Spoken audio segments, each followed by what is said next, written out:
Yes, you, Mooner. Alright. Let's put this piece of crap water under the bridge.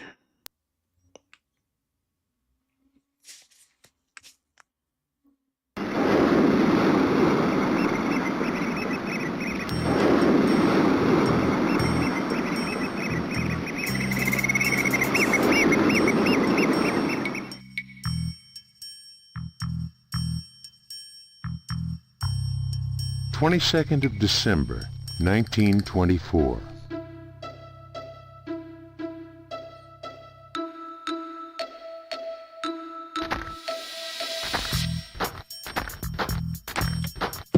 Okay. No shmam. That's illegal.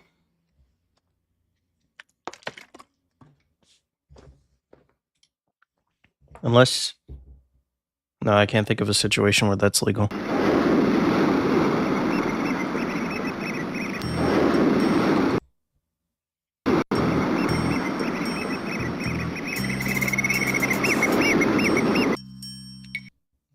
Alright. The third one?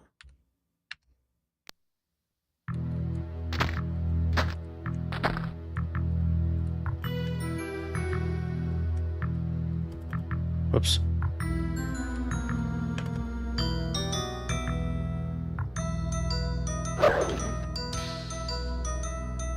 I think it should be legal. I'm too freaking bad, Lois.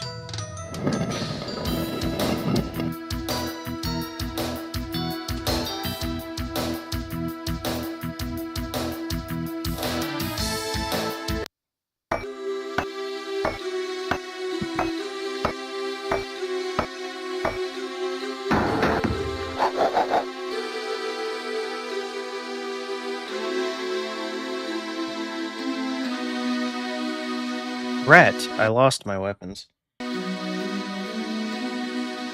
Nah, Mooners. And also, unless you've already had a firstborn, your husband is not going to allow that, brother.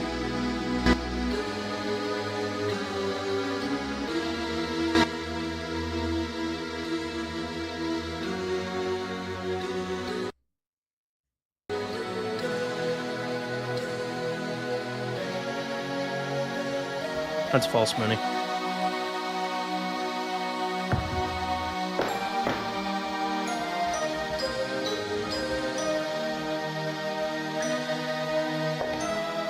Whoa. Hey, can you...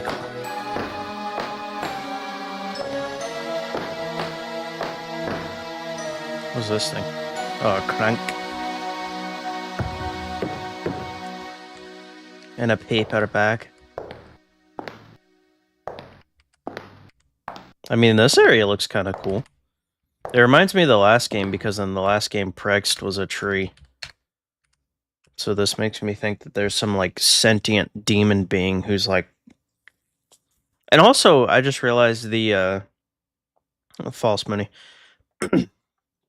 And also, in this pause screen, I didn't notice, but there's faces on the ground.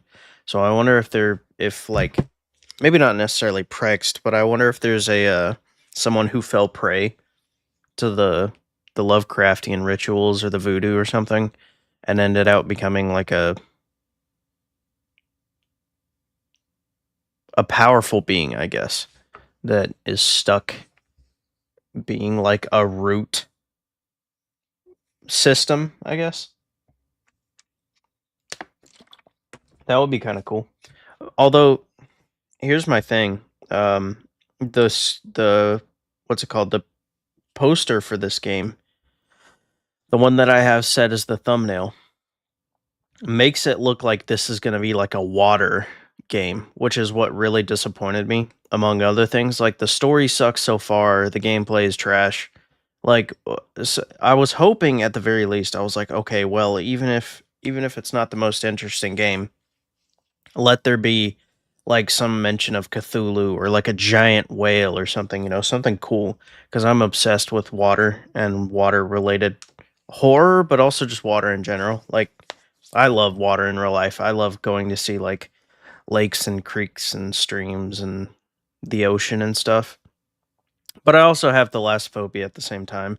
So it's like a win-lose kind of thing where I love it. It looks beautiful. It's gorgeous. I love the feel of it and everything, but I also don't want to go too far into it, especially if it's deep. So, but I was hoping this game would give me a little taste of water-related horror, but it doesn't seem like it's going to be at all.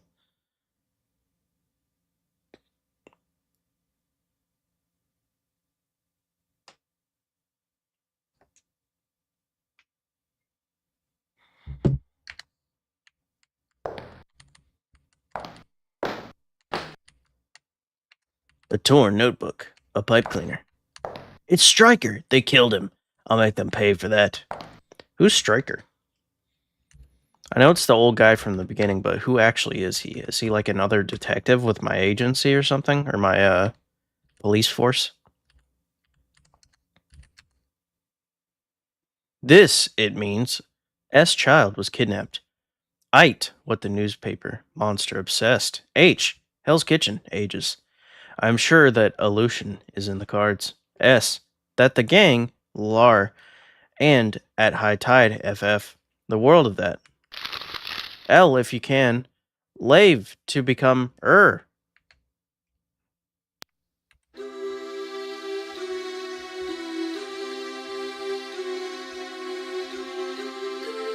The notebook is all in one piece.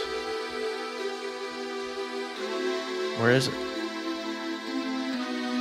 Oh, a detective notebook. Carnby, if you read this, it means I am dead. The Saunders child was kidnapped by One-Eyed Jack, despite what the newspaper claimed. That man is a monster, obsessed with gambling and death. Hell's Kitchen is full of secret passages.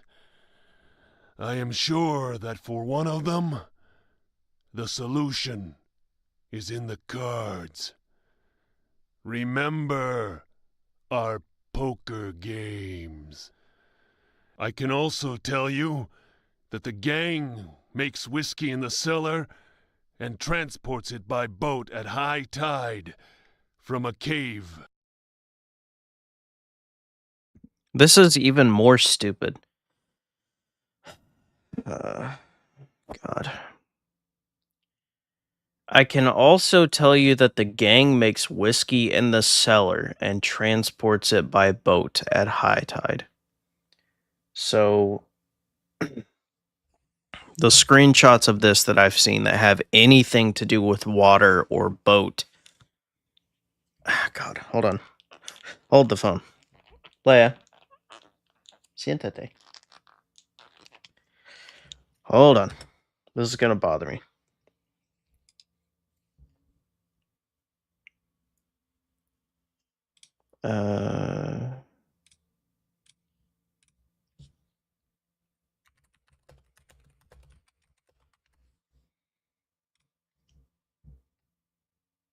Oh, that's the movie. Look how cool this screenshot looks. Or, well, you can't really see it that well. How about this one?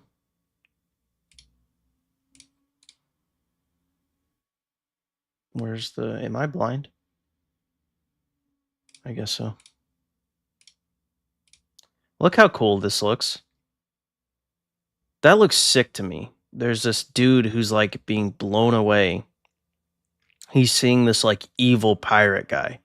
Like I assume Prext or someone like Prext. He's got a parrot. There's these like... I assume these stupid mobsters are supposed to be the idiots that I've been fighting thus far. There's this giant wave. The ocean is like freaking out. There's this huge pirate ghost ship looking thing.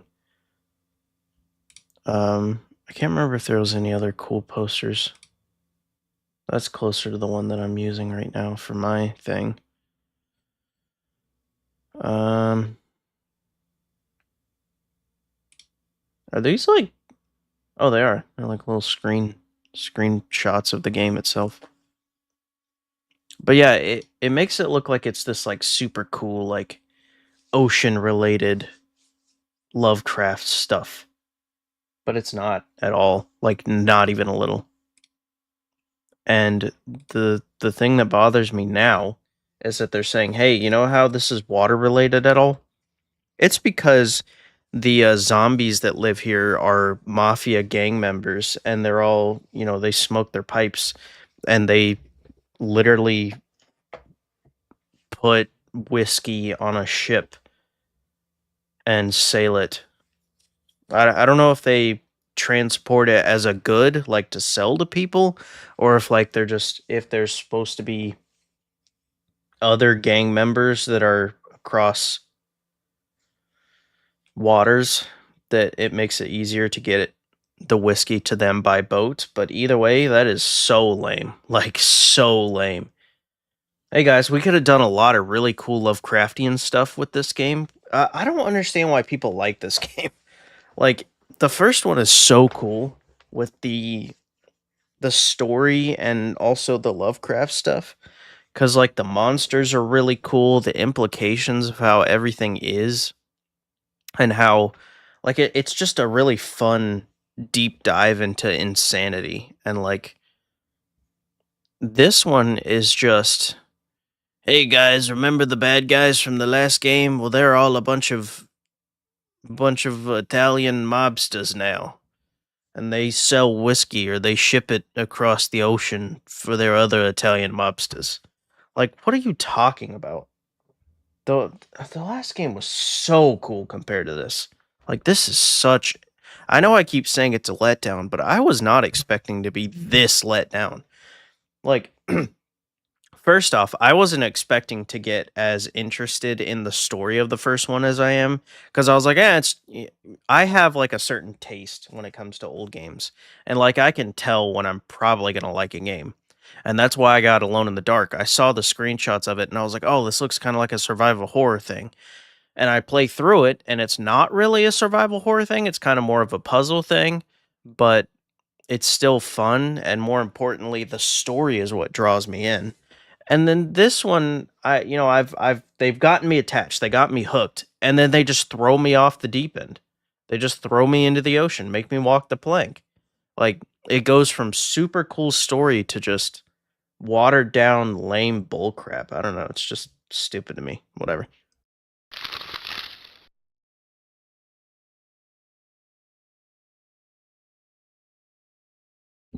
I don't know why he's not reading this, but Carnby, you must rid the world of that filth and save the girl if you can.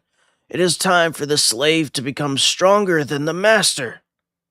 But yeah, I just don't see why this has such good reviews, because it has like 6 and 7 out of 10 like everywhere.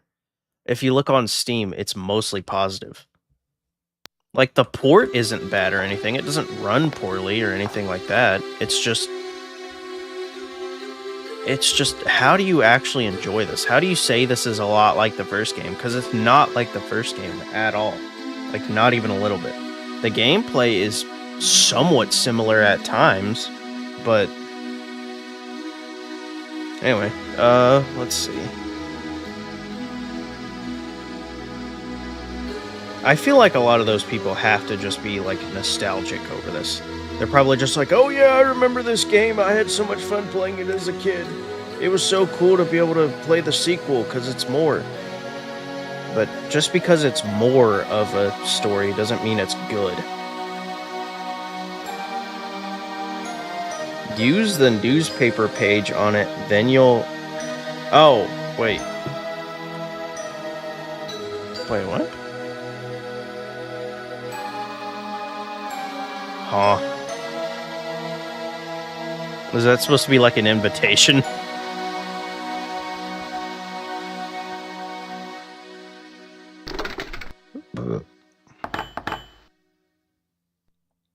Oh. Somebody had gotten the key and left it in there for some reason.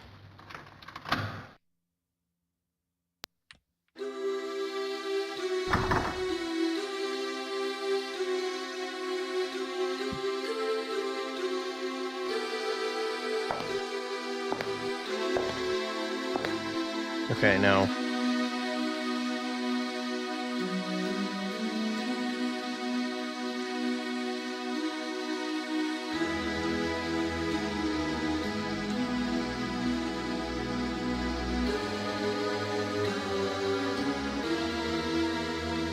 Yeah, but where does it drop from? Morning, sir. Morning, sir.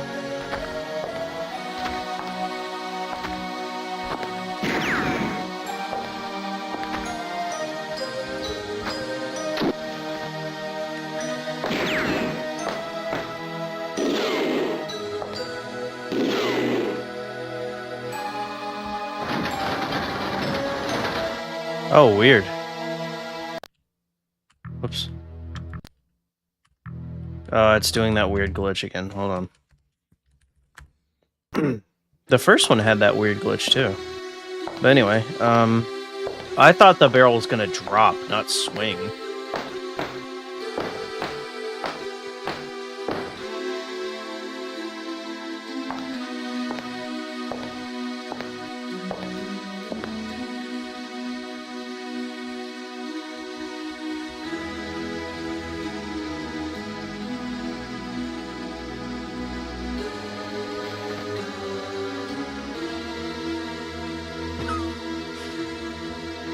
What does it say?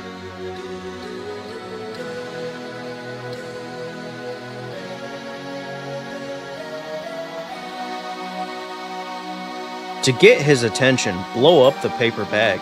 Make sure you're standing near the lever, but not in the path of the barrel.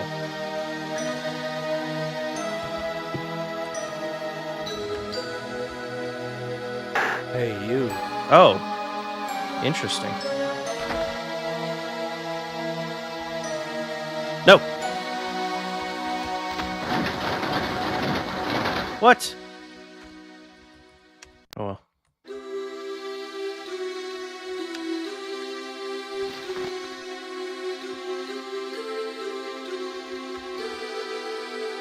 Hi, guy. Oh god. Dang it, dude.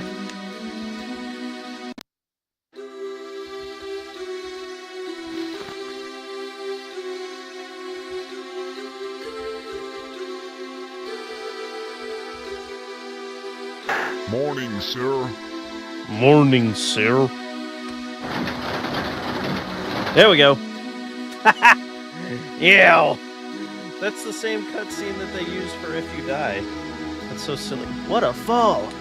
So does that imply that this door right here, this opening, this gap, is literally just a huge thing that leads to the cliffside? There's a hole in the clock. Dude, I have so much HP. I'm feeling good about that, at least.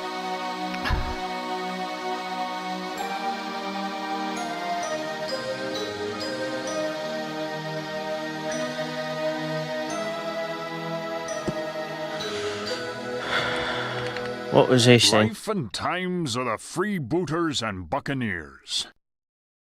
My iron fist will lead you till it freezes in hell. Cheers rang out at this promise. Hanging by the foot from a spar, the one-armed man begged for mercy. One-eyed Jack looked up at him with his good eye and said, "May the sun cure your flesh and tan your stinking hide, you poxy cur." Black Hat stood ready. The shark's fin glided close by. "No, not that!" yelped the one-armed sea dog. Black Hat threw his hat and it cut the rope. The one-armed man did not swim long. That implies that this pirate had a Kung Lao hat. Or also the one guy, what's his name, 8-Ball or something? The guy from James Bond, which was a really lame villain, by the way. But anyway, I don't know why people are so nostalgic over him.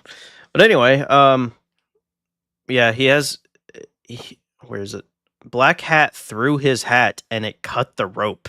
So he has like a super sharp edge on his hat, which is goofy for a pirate to have. Hurrah for the captain! Roared the shipmates. Caramba, that seems a little harsh, muttered Luis. The new cook, T-Bone, glared. Maybe you want to swim too, eh? He growled. No, senor, I beg you. I say nothing. Then shut your gob and do as you're told. 3 knocks if you want to enter the captain's cabin. And forget One Arm. His cooking was only fit for swine. Alrighty then. There's a hole in my cock.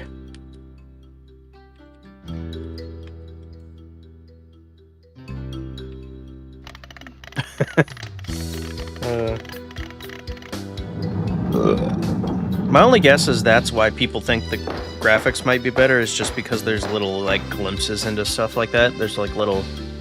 It's not that the graphics are better, though. That people say the graphics are better, but it's not that. It's just that there's more. Like, there's... They give you more, like, little animated sequences. And little Easter eggs, I guess. Crew muster for the 3-master Flying Dutchman. Turn to freebooting December 25 of the year of our Lord 1724. My music is a requiem. Sean O'Leary from Dublin dreamed of becoming a harpsichordist, but was hounded from the country after throwing 3 guests through a window for having suggested that his Vivaldi was perhaps slightly fast. He joined the 3rd Highlanders and lost a hand at the siege of Gibraltar. He deserted and studied the accordion under Sancho Fernandez, the mad armorer. Hiding out in the Leeward Islands, he did many lowly jobs. He was almost lynched during the Red Night and sought refuge with One-Eyed Jack. He became one of his lieutenants after the Chow Bang Massacre. October 1712. Musician. Chow Bang.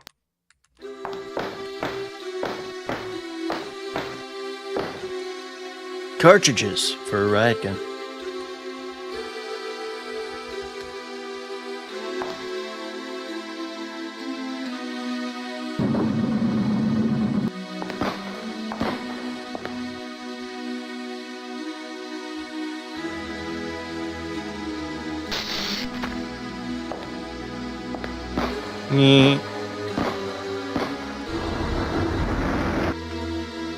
Idiot. Get wrecked. Now what?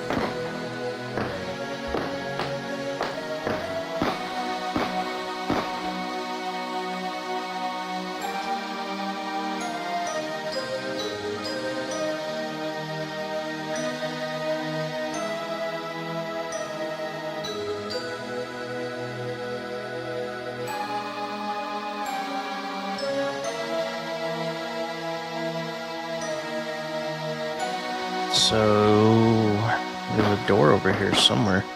Oh, right there.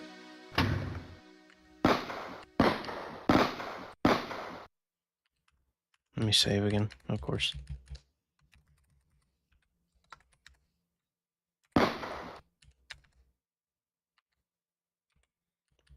So it only has 1 in it. What if I use this? 5? Okay.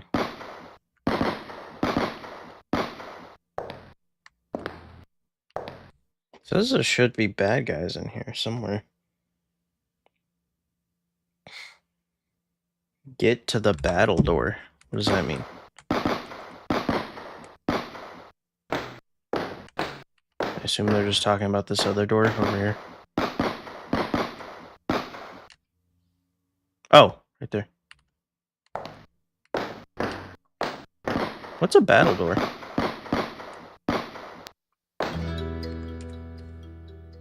Kind of looks like a, what do you call those things? The thing that you use to appeal. Like a pizza peel is what it looks like.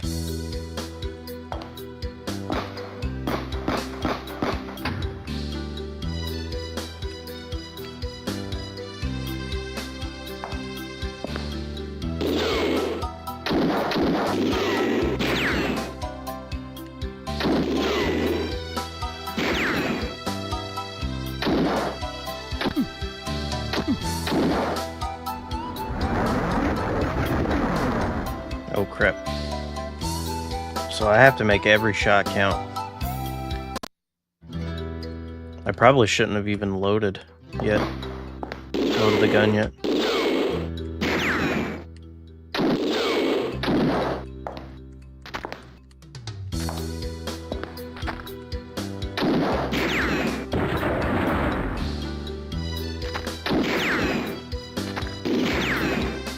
There we go.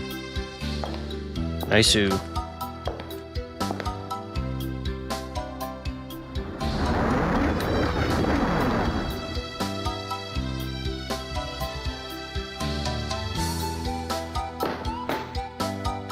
Oh, sweet.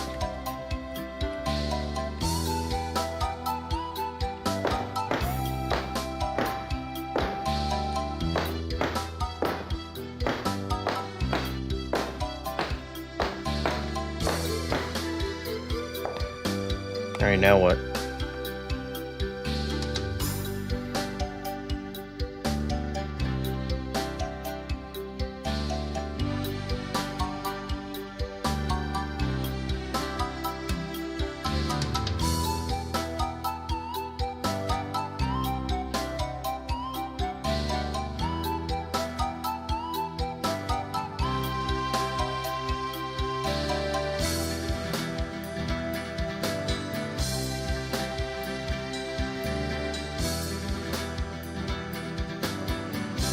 Wait, what?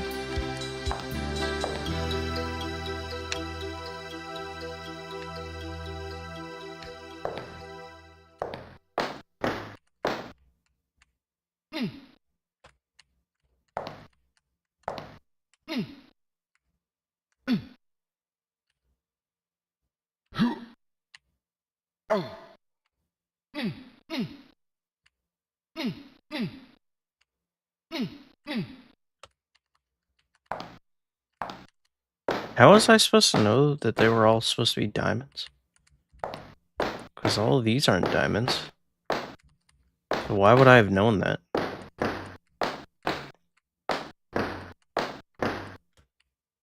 Maybe just because I think they were all diamonds in the maze, or not all diamonds, but like I think you had to crap. I think you had to step on the one that was a diamond. Oh crap. Bunk.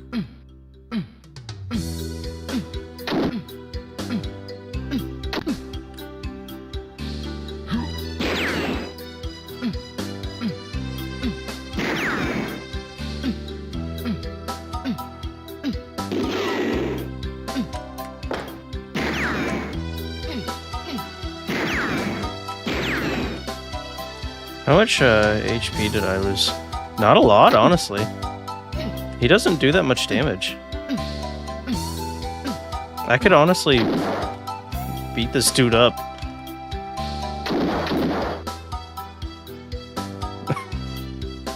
$80? I mean, I could kind of live with that, honestly.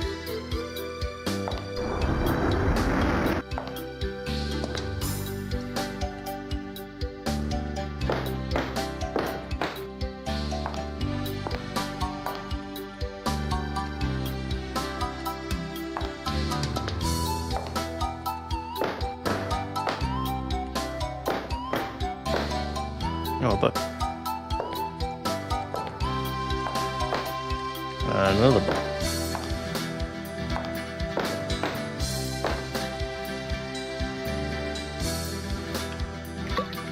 How much does that give me? 90? I can live with that. Since I beat that dude up. With Q in hand, by the Honorable Senator Grant. As soon as I could, between 2 sessions, I would practice my skill with the 2 bands. I managed some splendid shots, but I was far from attaining my dream of potting 3 balls at the same time. The legendary shot. I leave that to the expert players of Mandarin, the game of Chinese billiards, at which I have never been more than a bumbler. I have enough trouble shooting 2 consecutive doubles, as I did during a very long game with Elisha Comstock.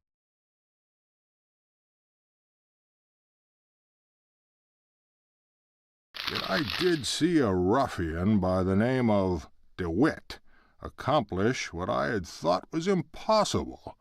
The fellow actually managed 2 triples before my eyes. From then on, I practiced feverishly, even renouncing alcohol and wine, which poisons the spirit sentries. 7 days later, the powdered rascal took $300 from me. I was so furious that I later refused to preside over the Defense Commission. With my gold in his pocket, he sneered at me. "Senator, you would need many lives to beat me." I intended to challenge him to another match, but DeWitt disappeared completely. I was sickened. So downhearted was I that I gave up the game for 3 years, turning instead to casino gambling. My experiences in that field are described in my last book, The Jackpot I Nearly Won. Nuh-uh, Mooney, quit being mean.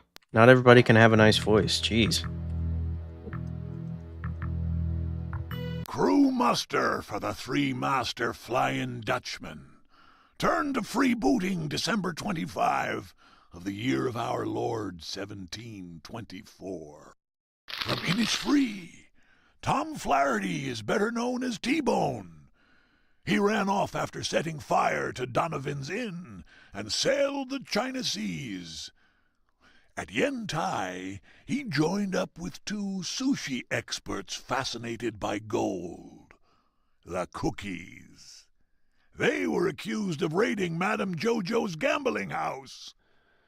Following a spectacular escape from the jail in Macau, these 3 men were taken on by Jack. By force of sneakiness, T-Bone got one arm out of his way and took his place as the Jolly Roger's cook.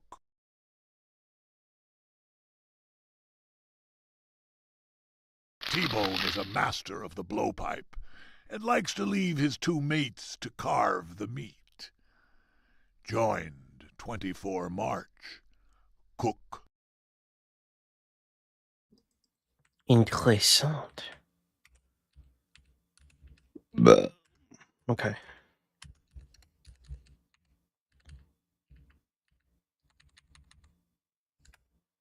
Oops.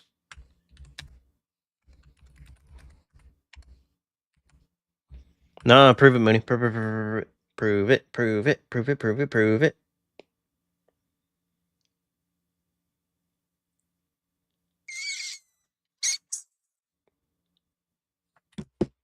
This is a slot machine?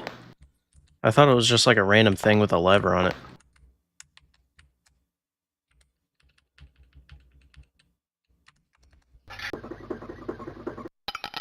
Hey, I've won 2 tokens. One's bronze and one's gold, or yellow, or whatever. Dude, I keep accidentally hitting the banba. Keep accidentally hitting because my fat fingers. Maybe I can just beat him up.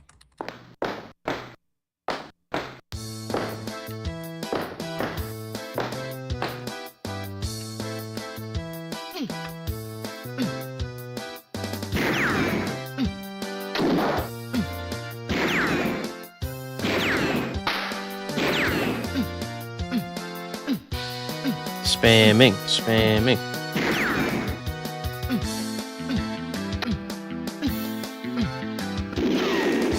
They have so much HP this late in the game. The game definitely expects you to only shoot them. Oh, there we go. Got him. Yeah.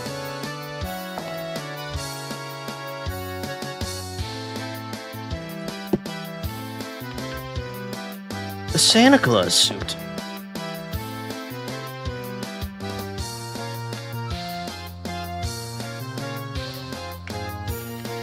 Look, it's me, Santa.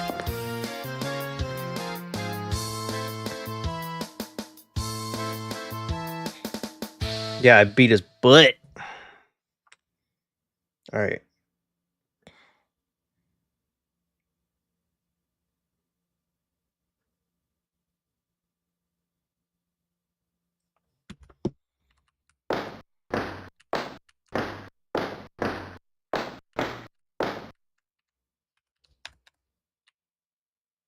Apparently this next room can be a pain in the butt / it can be buggy.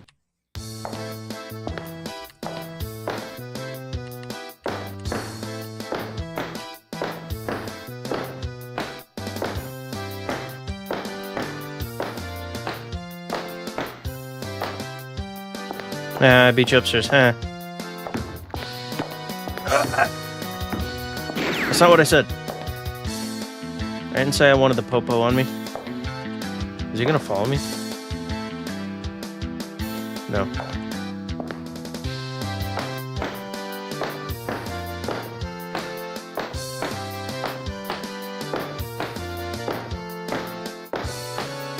Oh, it's literally like a homing missile kind of thing. And I got the bug. That's convenient, isn't it? Sometimes the trident will not move properly. It may seem stuck within the statue. If this is the case, just wander around a bit and pray the boy doesn't go up the stairs. Well, he did go up the stairs, but he came back down also. Ah! Crap.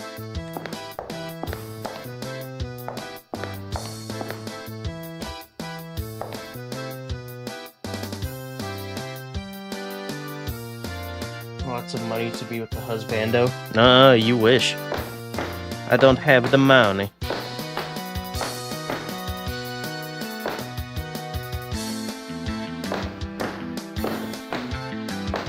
Get back here, fry boy. Or don't, I guess.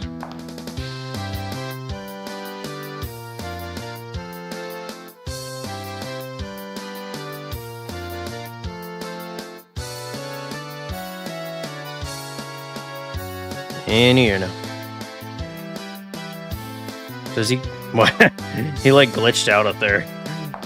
Does he come back downstairs? Because he did last time. Okay, there we go. Cool. I'm gonna save right here and see if I can like cheese.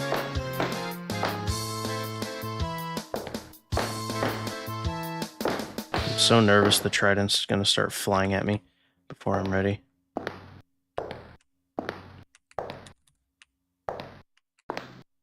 Hey! Like that. You meant to have everything? No, that's not Santa's job. Crap.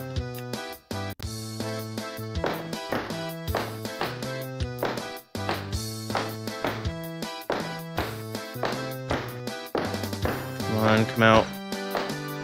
Come out. There we go. Hit him! Hit him! Hit him! God dang it. Got stuck on him.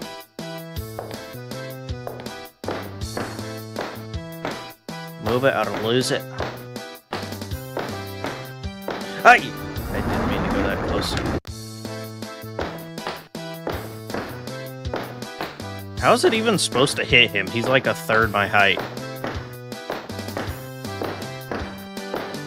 Ay! I wonder if that's insta-kill, by the way. Is it? Oh, it is. Yeah. Be safe, Mooner. Get some alcohol along the way. Are you serious, bro? Hit him, hit him, hit him. Please. Or don't. It literally like went in the path of him, but it was like, nah.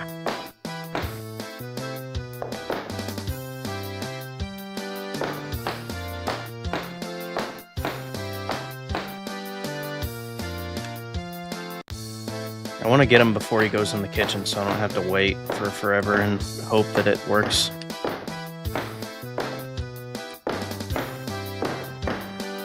Come on, you're like right there. Break loose. Get out of the statue. Such a pain in the butt, dude. Are you... The one time it breaks free, like, immediately.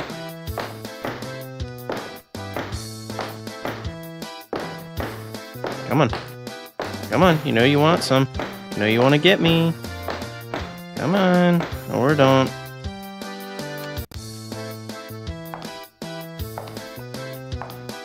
Run, dude.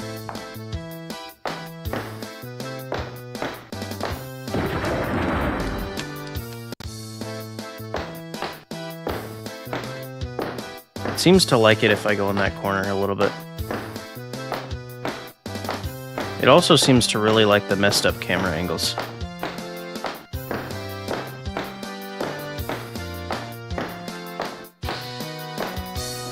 Ha! It hit him somehow. I don't know how or why, but it worked. Oh my god, no way. Cool.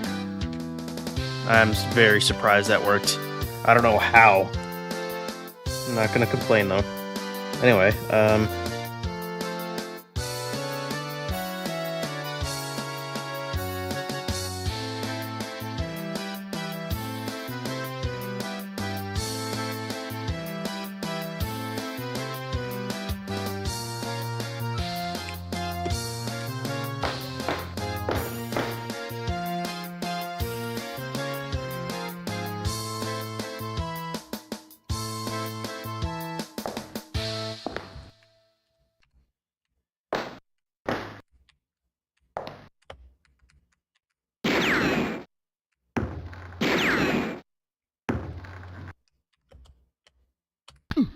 he's got a blow dart, dude?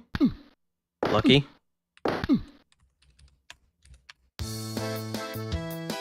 Honestly, I would have thought 2 bullets would have been enough.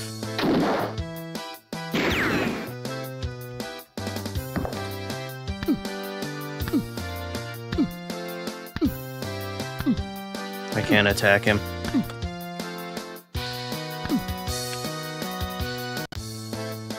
I might just have to use all 3 bullets. Even though I'd rather have some for later.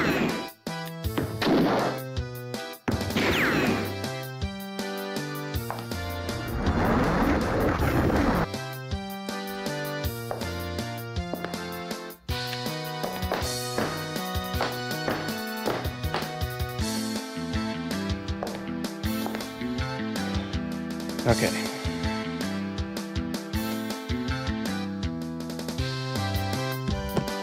Should, there we go, I was about to say, it should give me the frying pan.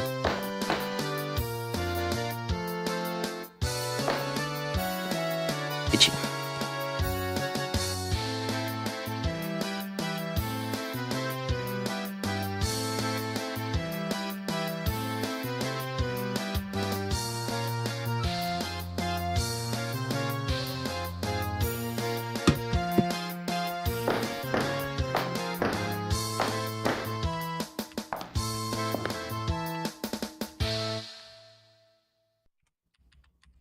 Poison!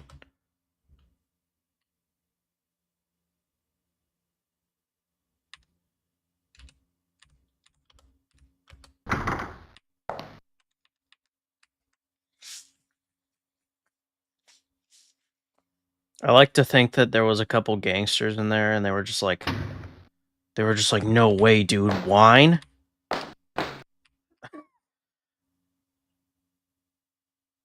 I smell it from here. Grab it and close the door, who cares? I really don't like that the zombies, in the last game, zombies and monsters and stuff were like monsters. They were very primal, but in this, they're thugs. they're literal mafia members who have guns and stuff. It's so dumb. It's one of the stupidest things ever.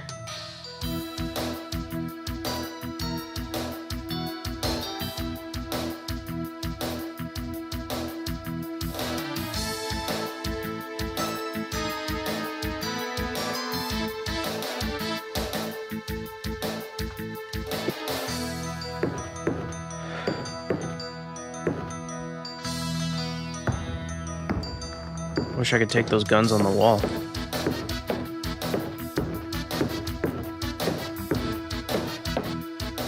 Also, something that was more useful in the last game was,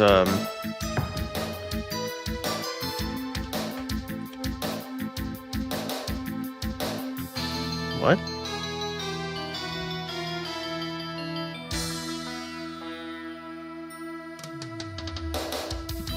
Get the doubloon on the floor. Where's there a doubloon on the floor?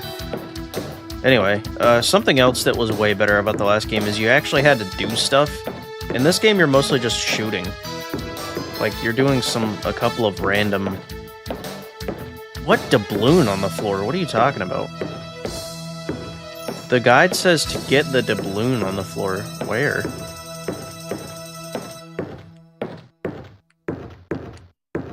But yeah, in this one, you don't really do a lot of thinking or actions as the character. You kind of just run around and do... I mean, the random puzzles that don't make any sense are still here. That was in the last one, at least, I guess. But... what doubloon on the floor, dude? I think the guide maker was high or something.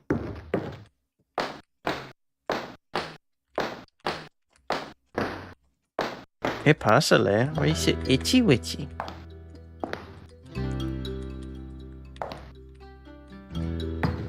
Why are you so itchy, Leia?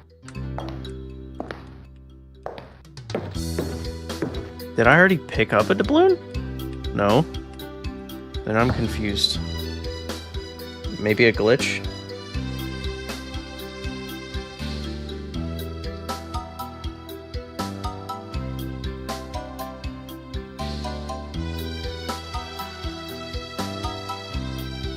So this so-called doubloon is a necessary item, so I don't know.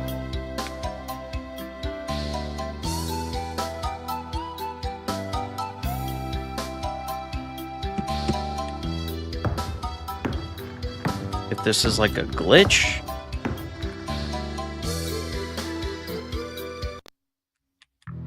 Am I missing something? Like what doubloon? It just says to get it on the floor.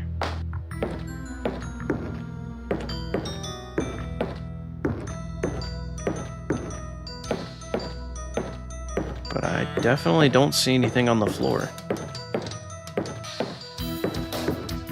Unless they meant that I was... because maybe they just wrote it out of order, because it says get the doubloon and then put the tokens in the jukebox, but maybe I put those first and then I get the doubloon.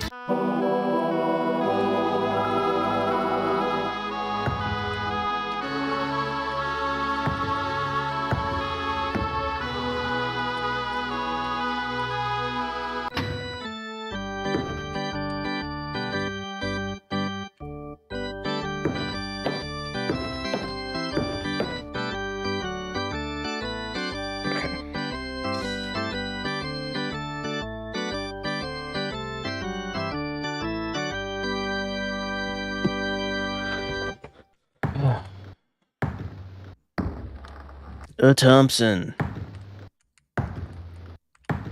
A bulletproof vest.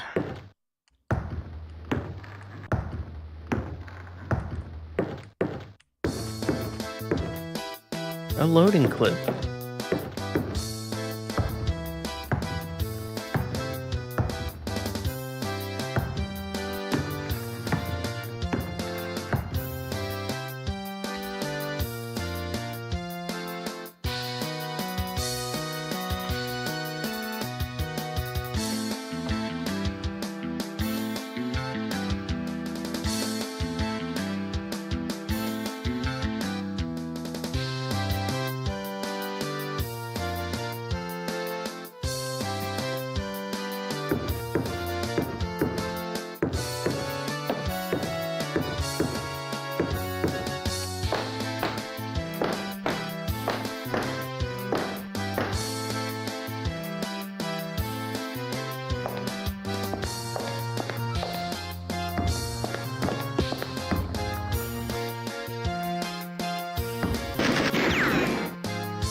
There we go.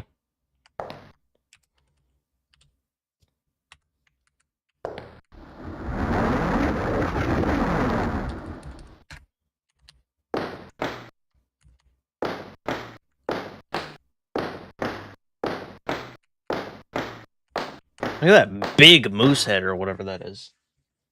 Crazy.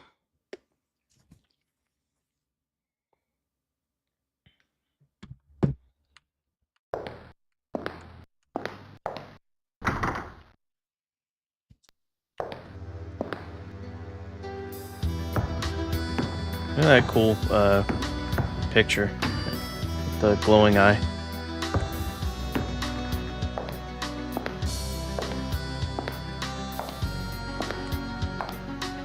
Okay, so right off the bat, they lied.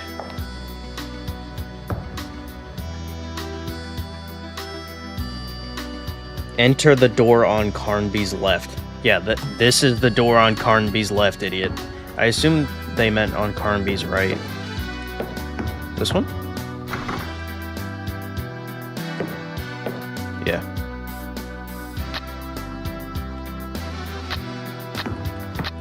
How do I unjam it? Hey, he's stuck.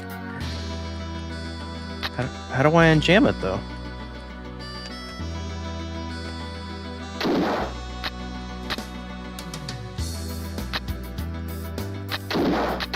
What does that mean? Do I have to reload it before it'll fire again? No. So what does that mean? How do I unjam it?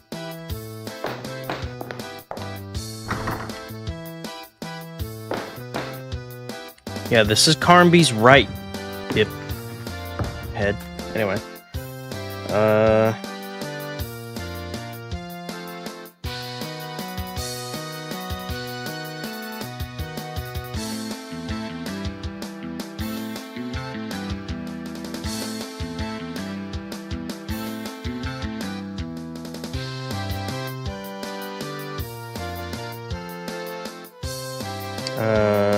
Alone in the dark.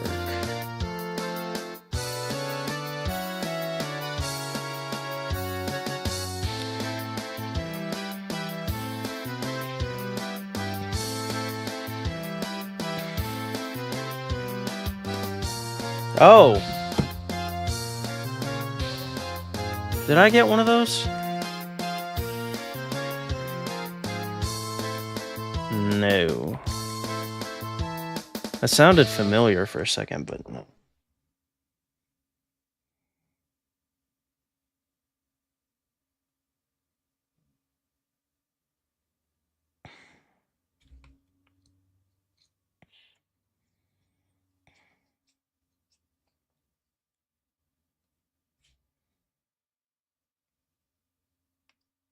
Maybe maybe if I'm lucky, the jamming is randomized. So maybe if I'm really lucky, it won't get jammed this time. Supposedly, there's supposed to be, according to Google anyway, there's supposed to be this thing called a maintenance kit that lets you fix it, but. And I thought that sounded familiar. I thought I remembered getting something called a maintenance kit earlier, like this big thing towards the beginning, but I guess not.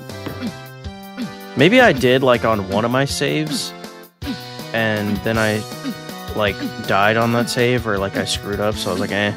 And then I tried again, and then I didn't get it on the new one. That's my only guess as to what happened.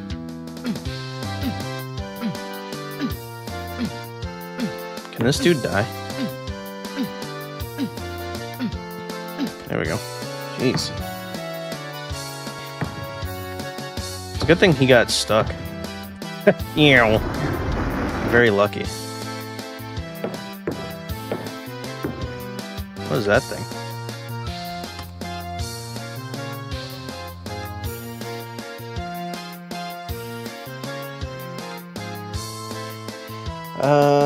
Let's see.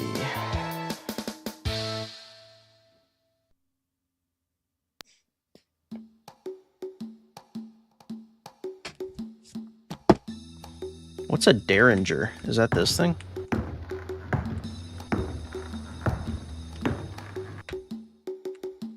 Err.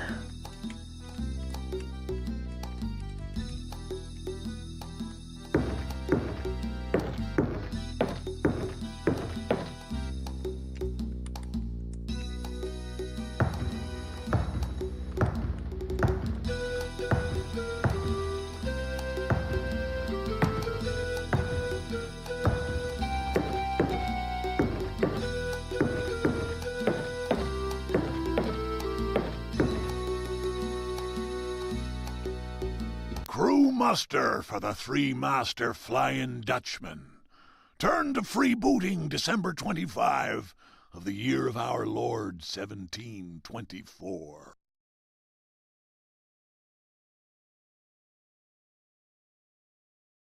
Son of a baron and born of a chambermaid, Frederick de Witt was brought up strictly. At the death of his tutor, he was free to study the alchemistic art. Clever with his fingers, he spent much time at the gaming table, ruining Redmond Barry at the game of piquet.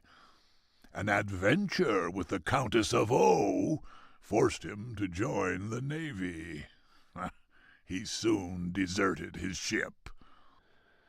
His skill with cards gained him a reputation in Barbados, where he met One-Eyed Jack. Their one and only game resulted in the massacre of Terra Nova. A friendship was born. DeWitt served Jack as both spy and poisoner, and served well. The Princess Isabelita Negroni called him the brightest star of my nights. Joined in 1715 as pharmacist. Mr. I may have another name. Who knows? Born at New Amgar and transported to Haiti, his life was chaos until he met Elizabeth Jarrett. Initiated into voodoo, he became the Hunsi for the new priestess after losing his senses for 14 days and nights. His remarkable eyesight earned him the post of lookout following the attack of 25 December. Accompanied by his mates, the Look Boys, he likes to dance for the crew on calm days. In fighting, his way with a harpoon is fearful to behold. The pillage of San Cristobal and the sacking of the governor's palace were examples of his thirst for killing. Who can have forgotten how he harpooned the rector, Joao de la Cruz, from 30 feet? Joined as lookout on 25 December, 1724. Ask me to name a man among men, and I'll say Black Hat. A bright lad, Alistair Fane began his life of crime at the age of 8. To free his father, he placed a toy bear stuffed with dynamite at the gates of Killarney jail. 9 men died. Soft-hearted to a fault, he kept Captain Dixon's black hat and stitched blades into its rim. He then stowed away and ended up in Trinidad, where he took an interest in firearms and became an expert manhunter. One-Eyed Jack was sure to learn of such a man. Black Hat, marksman. Bubble Blade is the youngest of a family of armorers of Toledo. Trained from birth to handle a sword, he became a duelist of note. At the Prado, he gutted the young viceroy. His famous escape from Santa Sangre is still spoken of in awe. One-Eyed Jack recruited him in Mexico, persuading him to say farewell to his 6 magnificent companions in arms. Tales of his famous secret stroke, the Royal Pardon, soon spread far and wide. His 2-hour fight with Lieutenant Briggs will go down in the history of freebooting. Bubble Blade, second lieutenant. This is another thing I don't like about this game. The last one had all these, like, it had stories like this, but a lot of it was either just fun, like Lovecraftian, or like ancient Roman or Greek or whatever, like folklore or tales or like mythology. And in this one, the only papers that I've read so far have all been like, One-Eyed Jack was a bad guy. He grew up as a kid who was a bad guy. And then there was a bunch of other kids who also grew up to be bad guys. And they all got the attention of One-Eyed Jack. And he was like, I want you to join my pirate ship. And they were like, okay. And they all became bad guys together. And now they're all zombie mafia members together. It's just, I don't know, it's so lame. What a terrible game. Anyway. Sword stick.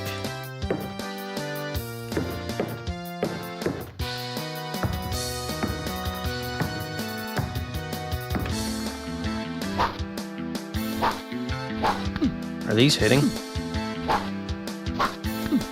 I honestly can't tell. I don't think they are.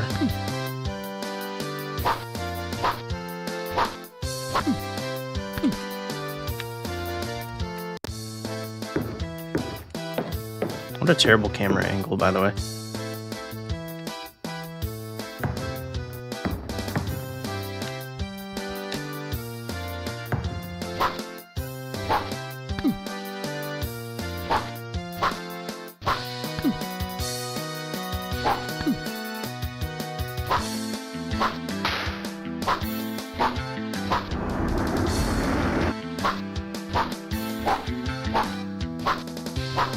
There we go.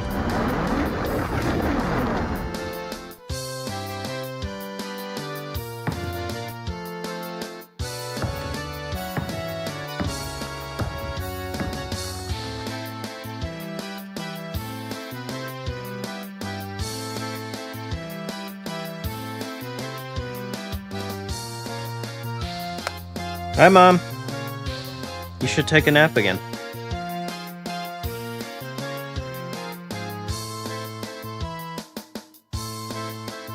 Let's see. Okay, I can go ahead and read it, whatever it is. Chess and magic. If the White Queen seeks the throne, the king must empower her. May the amulet laid in the center of the sign open the doorway to space. That is the key to the royal gambit. Translator's note.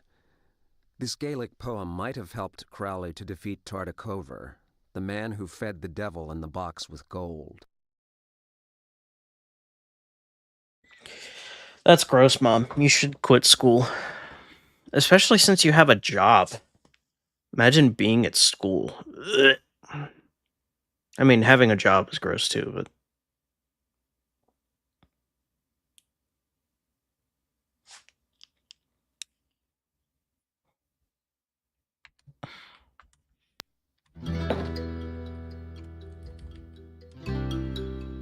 Okay, now what?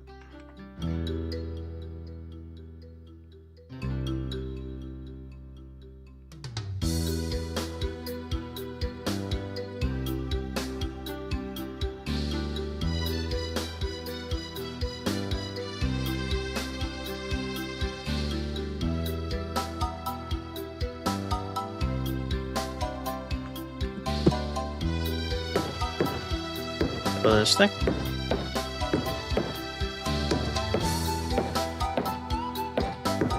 What a... That is not how the camera is at all. Is that death? No. What a terrible camera angle. That's not how that looks at all.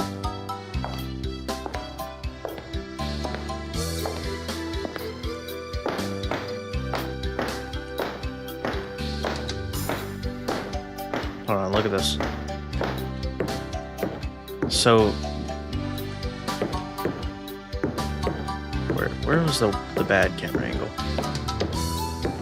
Maybe I'm just playing tricks on myself. I guess I am.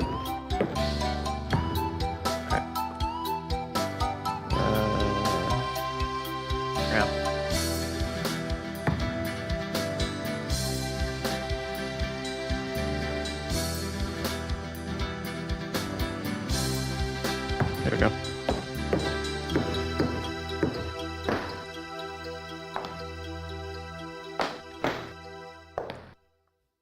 Oh.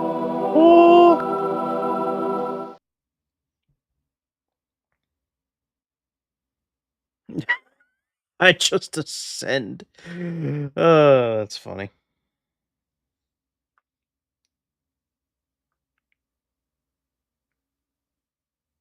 Ew, you have to do a call with one of your teachers? Gross. Why?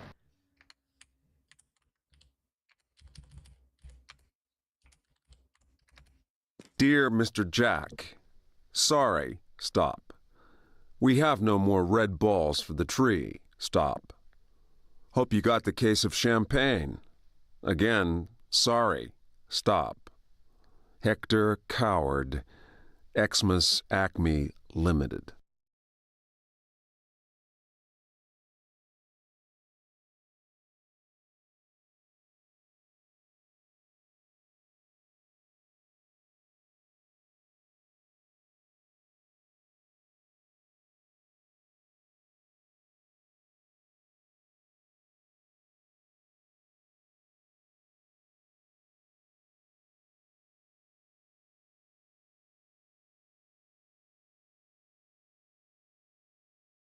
Okay.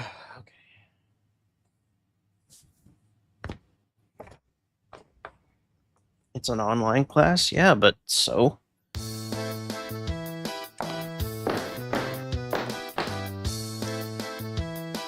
Okay, now what do I do? There's a flask. Oh, right there. I'm blind.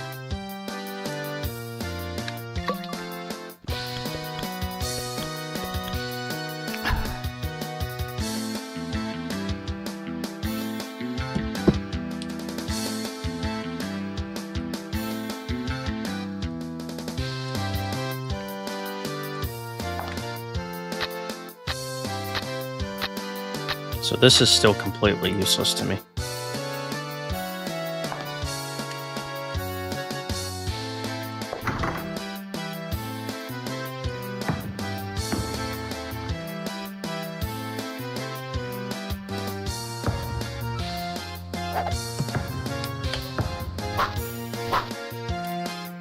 Whoa, dude! Look at this guy. He's like a ninja. So that's what people were talking about when they said there was a ninja.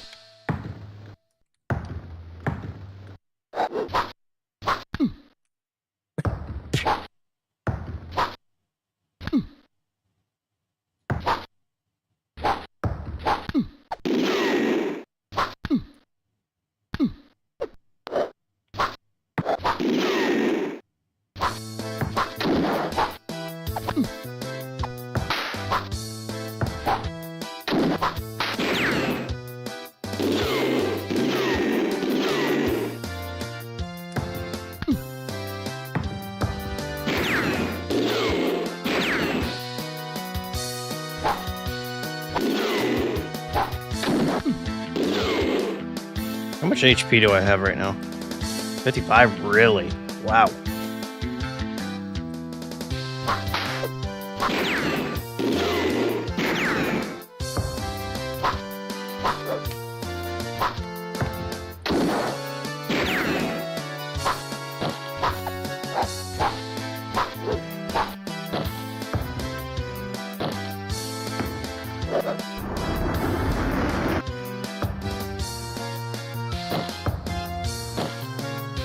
My armor is no good anymore.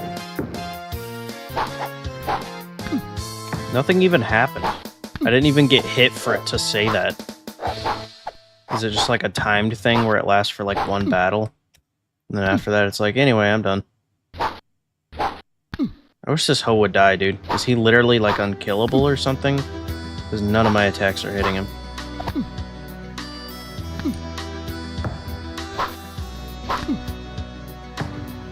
Or at least they don't seem to be.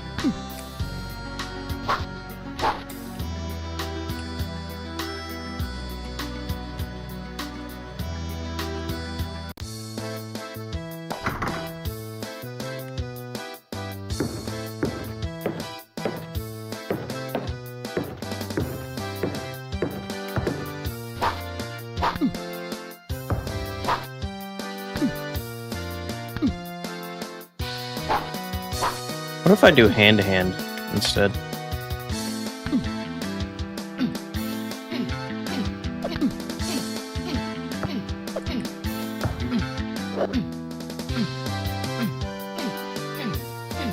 I might be hitting him?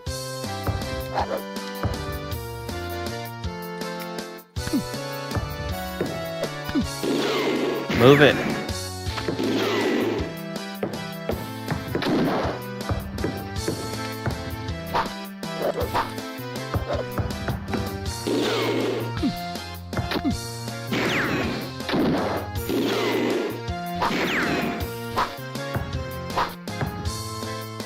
Dude, you were...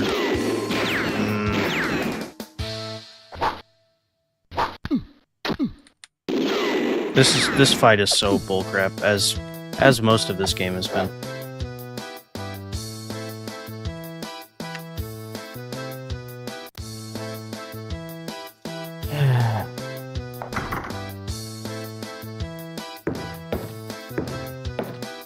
Morning. Morning, sir.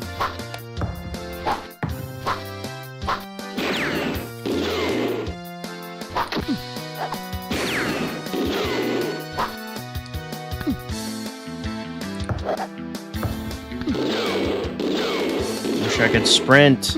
I wish I could sprint.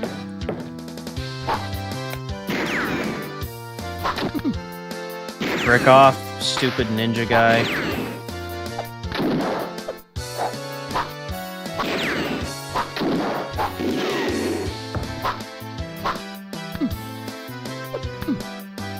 Frick off. Frick off.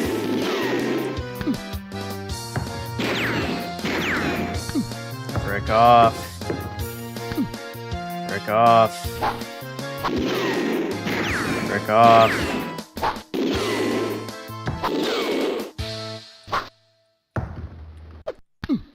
Dude, I don't even want to win if I'm only gonna have 20 HP.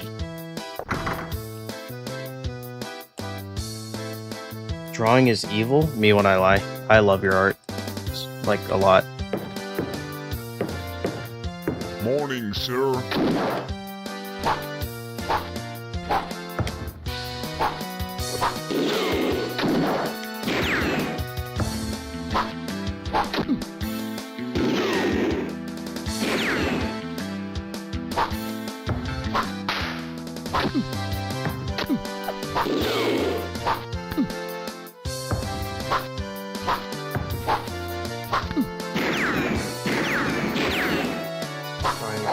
Nuh-uh.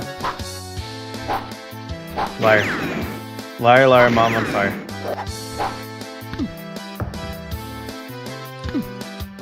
I mean, at least I have 58 now. I can live with that, probably. Hopefully.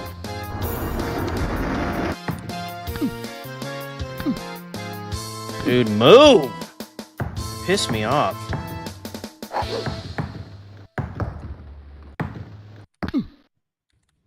I also wish I could sprint! I wish I could sprint! I wish I could sprint! I wish I could sprint like I have the whole game.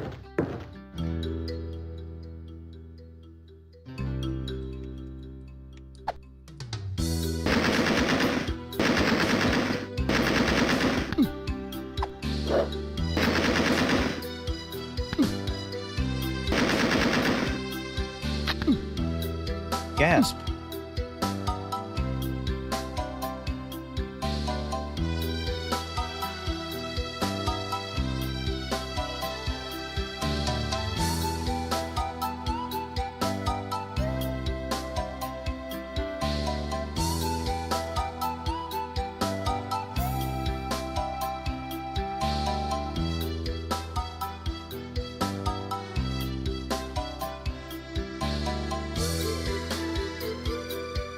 The guide is no help with this fight, by the way. It doesn't give any sort of strategy or advice or anything. It's literally just like, hey, get ready, there's a fight in the next room. After you've killed them, you'll get stuff.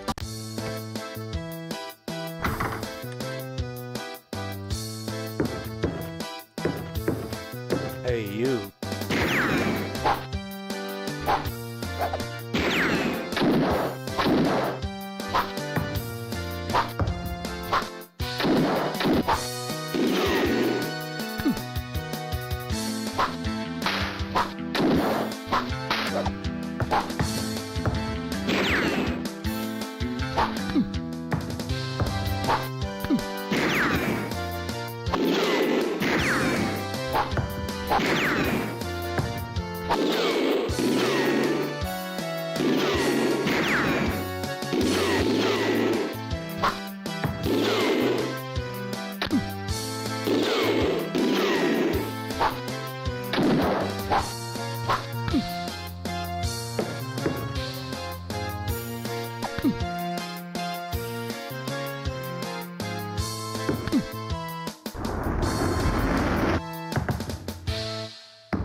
Yeah, if I can ditch this guy, I'm getting out of here.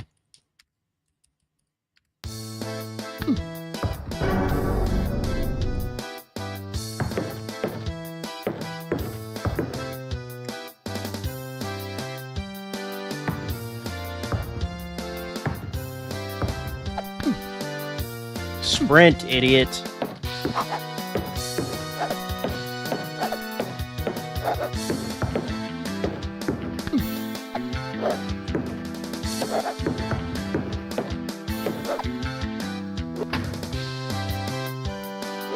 Drawing isn't evil, this is evil, dude.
Whoa, the snakes are insta-kill. That's pretty crazy. Anyway,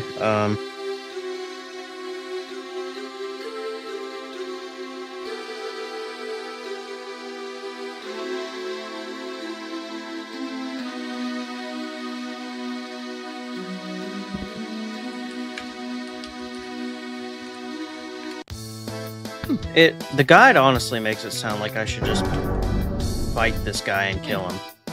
But how, dude? There's no way. I'm not... He's too fast.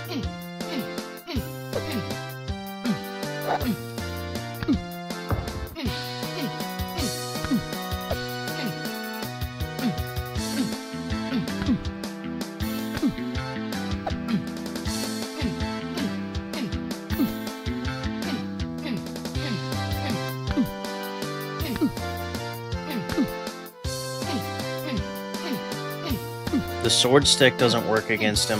My punches are barely doing anything at all. The gun doesn't... Oh my god. Finally.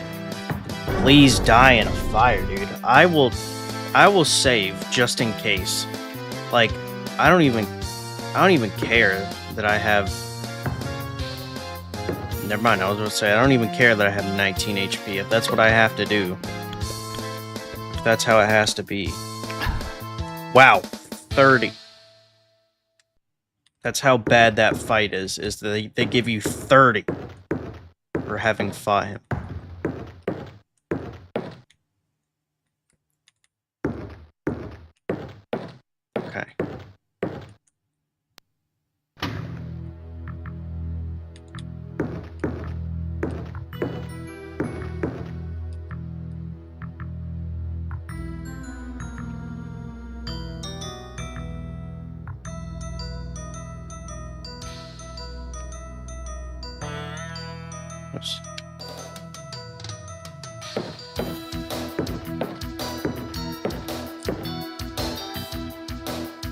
Okay.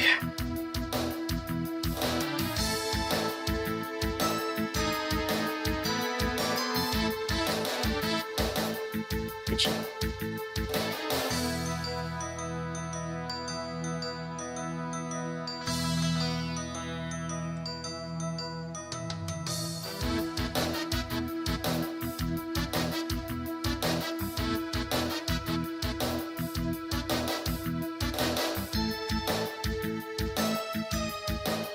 Come on. There we go. Okay, let's see. Now what?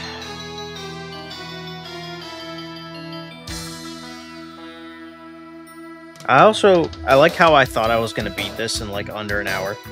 How long's it been?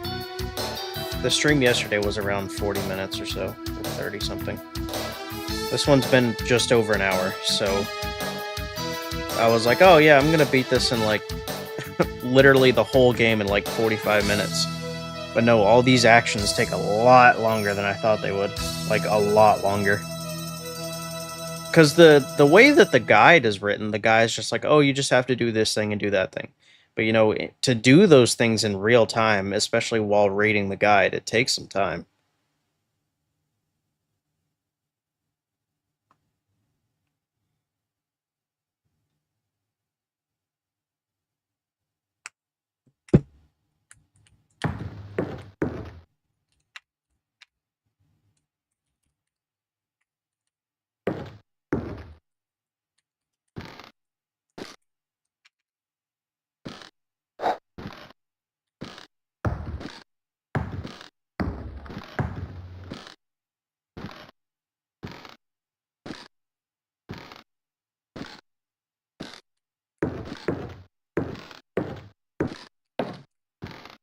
Oh, this is the bedroom from earlier.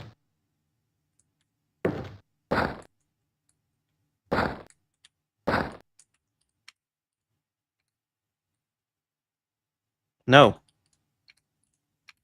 Ah, crap. I screwed up. Ah, God. Ah, I screwed up. I think. Yeah.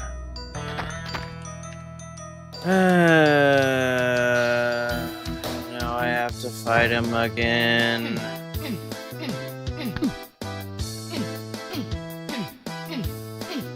Just die, dude.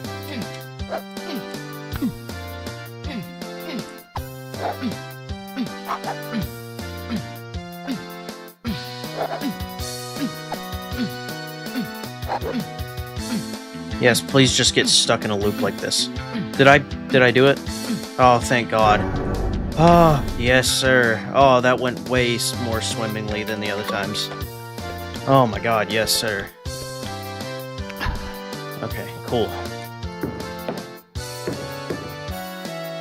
It says I already got the pop pod, but... Yeah, I already used the doubloon, but One-Eyed Jack looks fine. Is he supposed to look fine like that?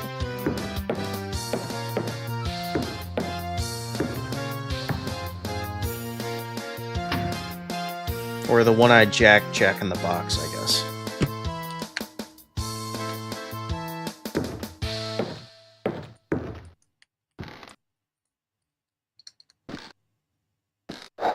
Sheep. Have fun back there, buddy.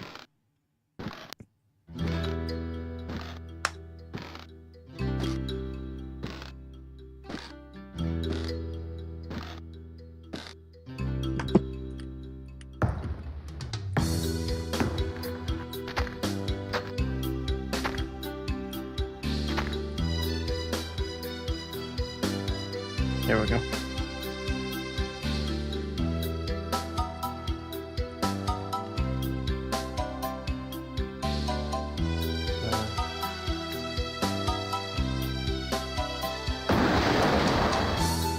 I'm gonna assume that worked.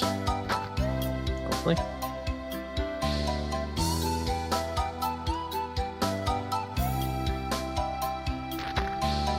I don't know.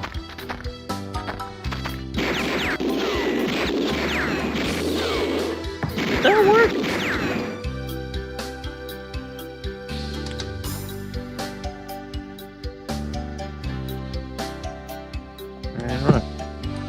regardless. It's clobbering time or something.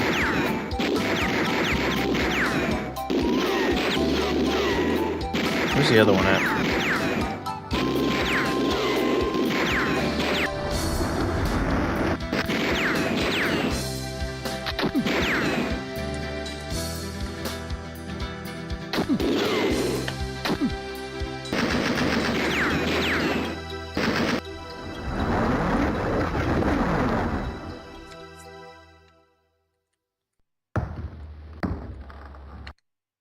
You find a billiard ball.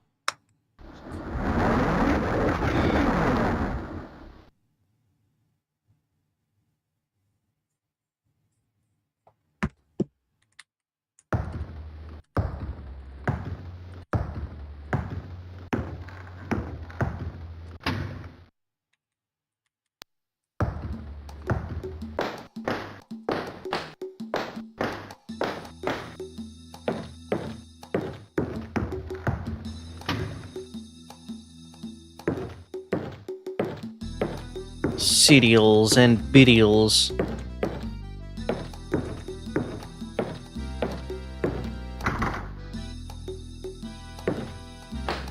I have collected the cereals for 9 years.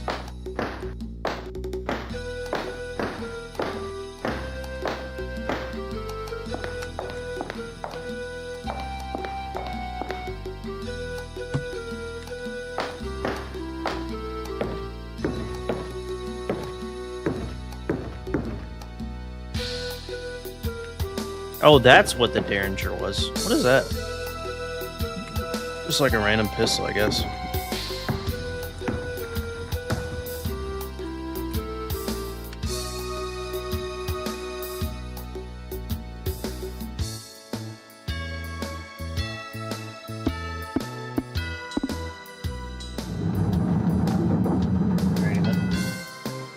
That was a completely random cutscene to have. Like, that's like the only cutscene that's ever happened.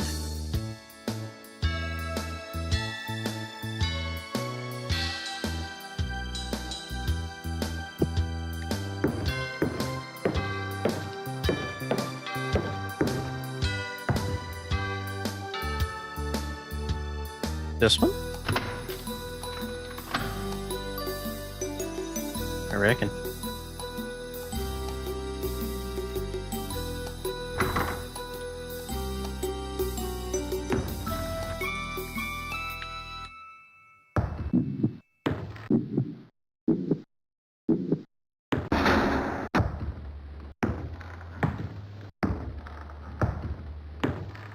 By the horn of Beelzebub, the Flying Dutchman was calling me.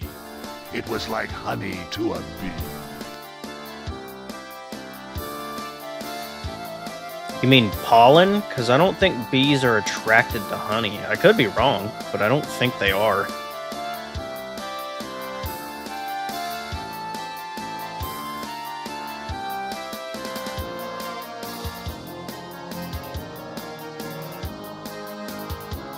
The enemy wanted to put an end to it. Its cannons spouted death. No matter. My ship was sinking, but my praise bridge flowed with blood. On this Xmas Eve of 1724, the cries of pain filled the air like the most glorious of hymns. The captain, one Nichols, told me to go to the devil.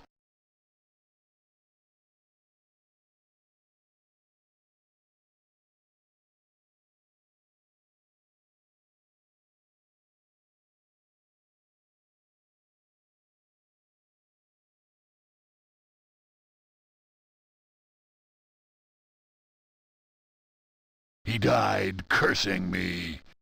You will die by my sword, Jack! Ha ha! His sword remained stuck on the deck of his ship, the Flying Dutchman. My lieutenants greedily burst the locks of the hold. The crew seemed disappointed with the loot, but I knew we had taken the finest of all treasures. And in Elizabeth's eyes, I could read our destiny, and death became an illusion. I signed the pact, and so did my men. The Dutchman was ours. From then on, thousands of legends were being told about the Flying Dutchman. We hid here in 1824, but the cliff collapsed on our ship. And so our land flowed with blood, and we named our conquest Hell's Kitchen. A land with no past offered itself to us to guarantee our future. We built our mansion, and since then we reign undisputedly. Ha ha ha ha!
Hook. What hook? Oh, man, that was from like forever ago. Wow.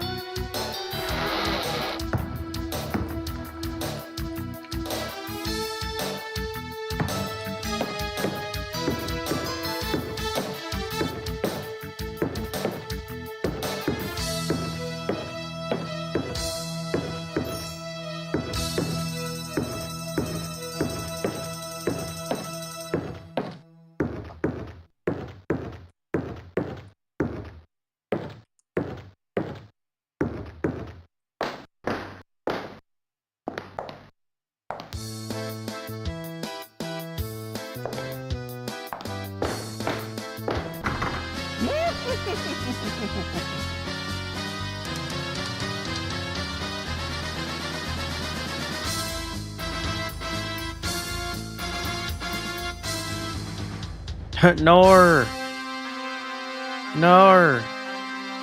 Women, they make my head hurt. Ah.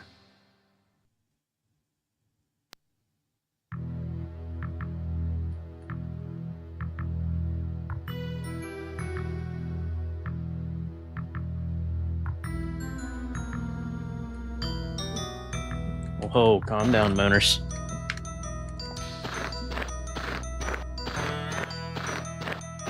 Do I have anything? No.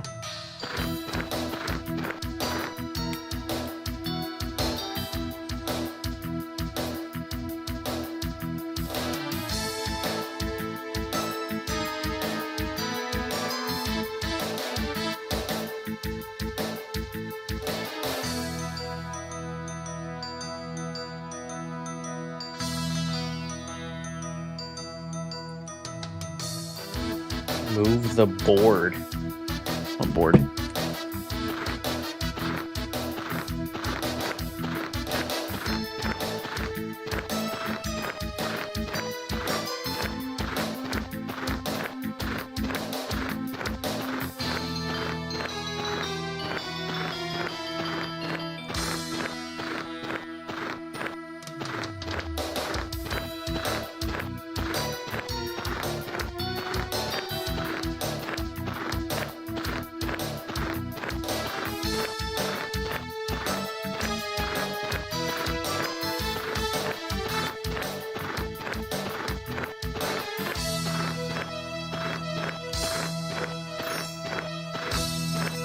Oh, over here?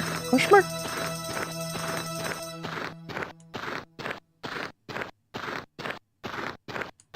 Are we talking about this thing?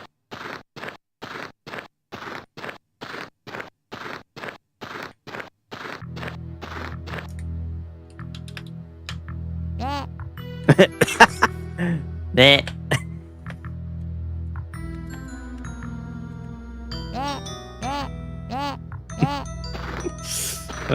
Nah.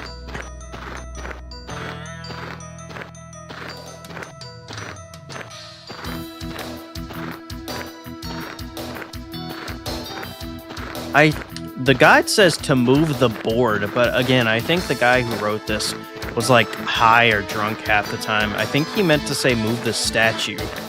Like the one that's over here that we had to move as Carnby to get into the maze. Unless there's another board back here somewhere.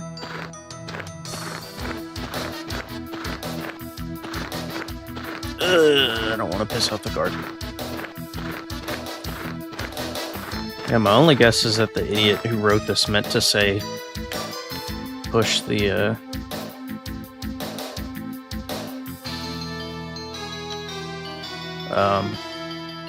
why is she not pushing?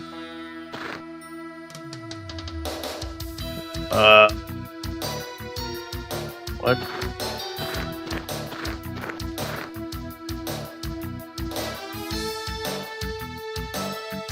She doesn't push.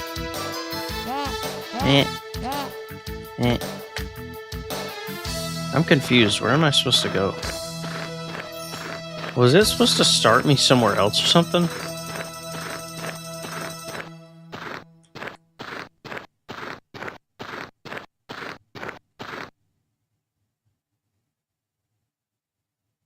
Move the board and go through the passage. That makes it sound like I was supposed to start somewhere else.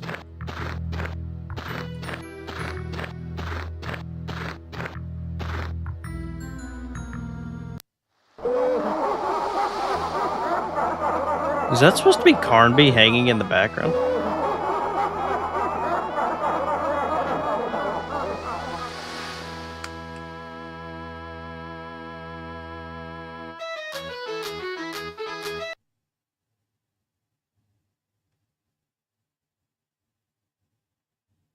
Anyway, this guide sucks. I'm gonna see if I can find a different one. I've been using this guy's walkthrough so far for this game specifically, and it's been fine. Like, it hasn't been anything, you know, life-changing, but it works. It gets the job done. But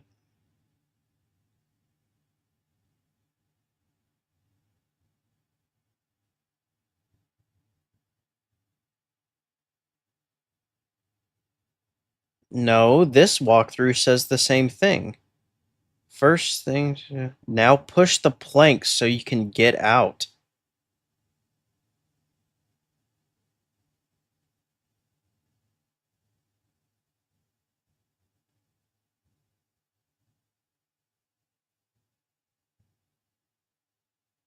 What plank? I think it was supposed to start me off on the ship. Why is it? Calm down, YouTube. Anyway. She is not creepy, Mooney. You're just mean. I think it was supposed to start me off on the ship, like on the pirate ship, but it didn't. So I have no idea what to do now. This part is completely unprecedented. Like, this is not in any of the walkthroughs. Like, did they come out with a different, like, is this like the director's cut of the game? Where, like, they included stuff they hadn't planned on including in the original or something?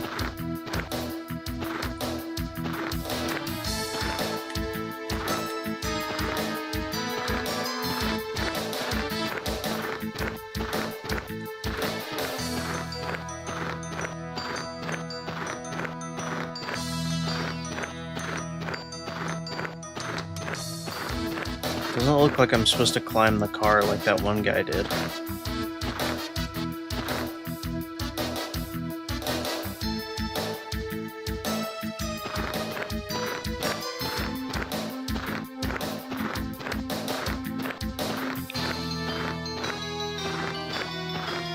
I have no idea what to do because none of the guides have anything about this.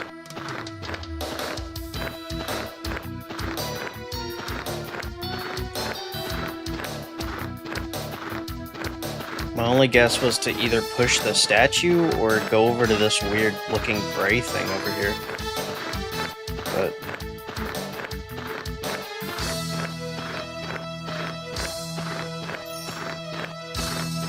whatever this thing is.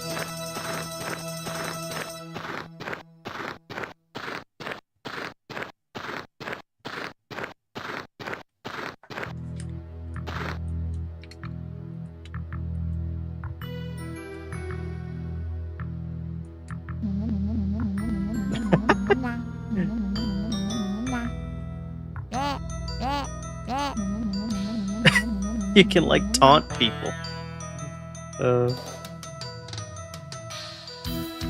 That's hilarious. Nah, nah, nah, nah, nah, nah.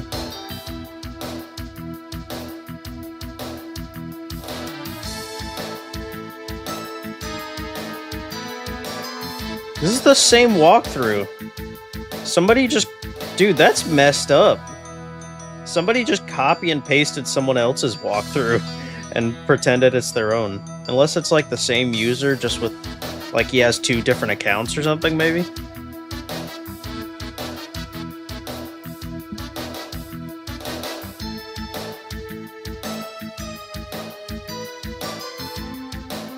There we go. Okay, this walkthrough is complete.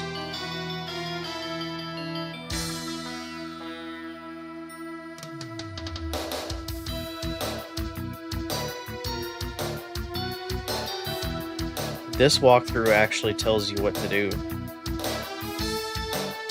It's like the only one. I don't know why.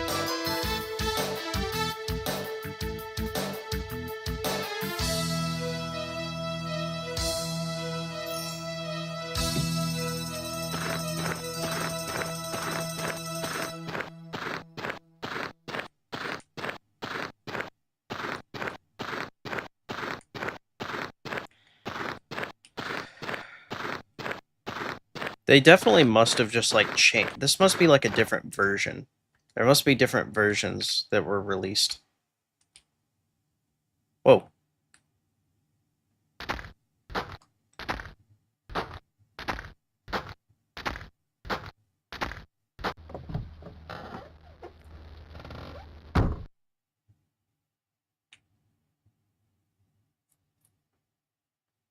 You find a billiard ball sitting in the trunk of this guy's car for some reason.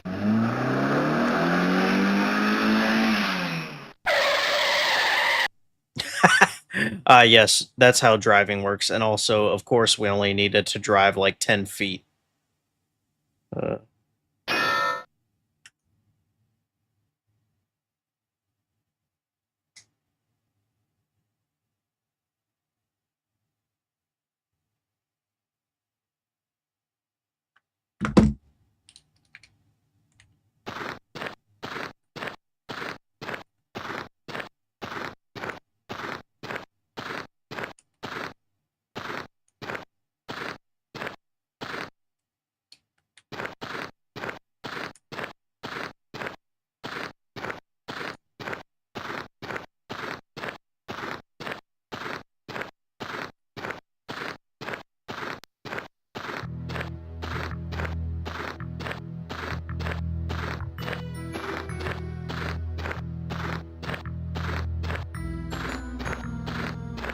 Wait, where am I supposed to go?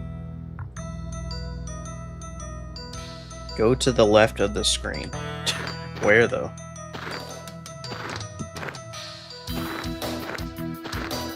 Seems like there's an invisible wall here. I could be wrong, but...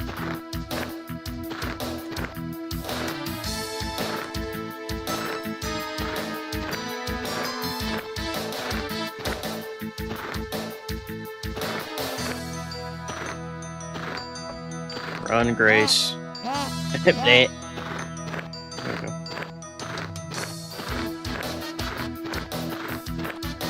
Bleh, bleh.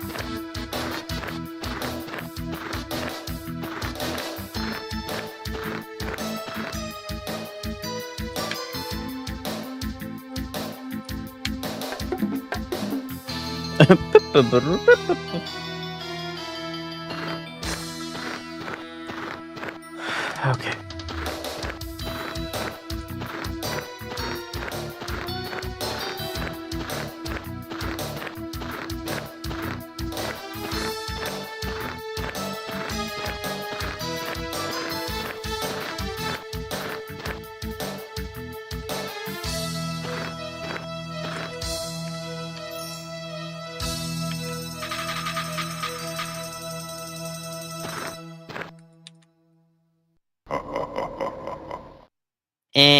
I was caught out. The witch twisted a puppet resembling my features. Unbearable pain nailed me to the ground, and I was wondering how I could pull myself out of this mess. I had to gain some time. Fortunately, Elizabeth Jarrett was talkative. Grace threw a cheering glance at me. So basically, I assumed that was kind of like well, not necessarily. I was going to say that was like before I got captured, but not necessarily. That was just while I was on the grounds, at least. And I ended up getting caught while I was free roaming. And so I ended up in the same place as Carnby somehow. But regardless, for some reason, Elizabeth, aka One-Eyed Jack's wife, girlfriend, whatever, has a voodoo doll of Carnby, aka me.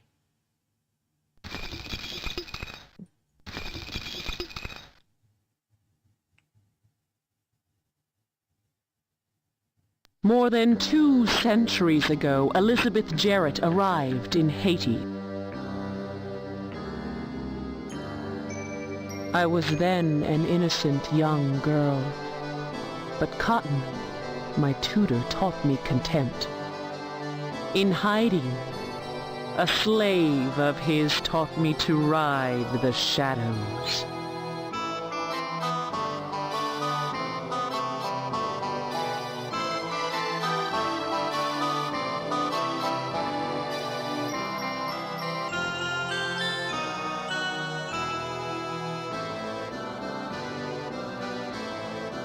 Soon, the slave grew stronger than the master. Cotton felt the extent of my revenge and became my creature. The soldiers took us prisoner, but could they recognize Cotton?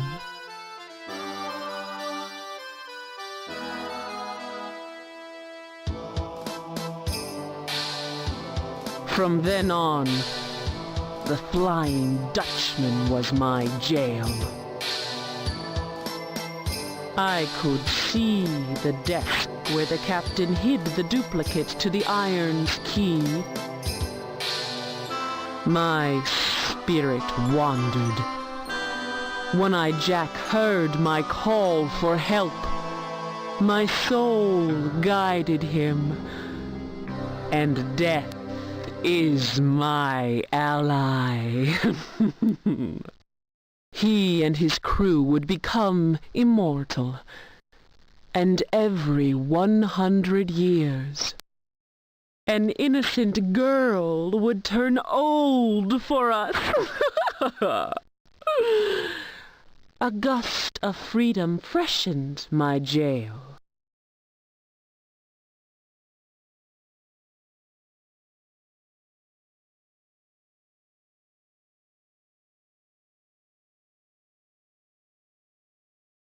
What's a jail? I gotta look this up.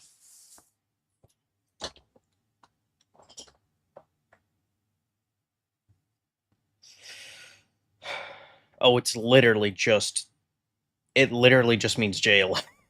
It's just like the old spelling for it. Interesting. So whenever you see an Everjail in Elden Ring, it literally just means a jail that I guess has been there forever, or is supposed to be there forever.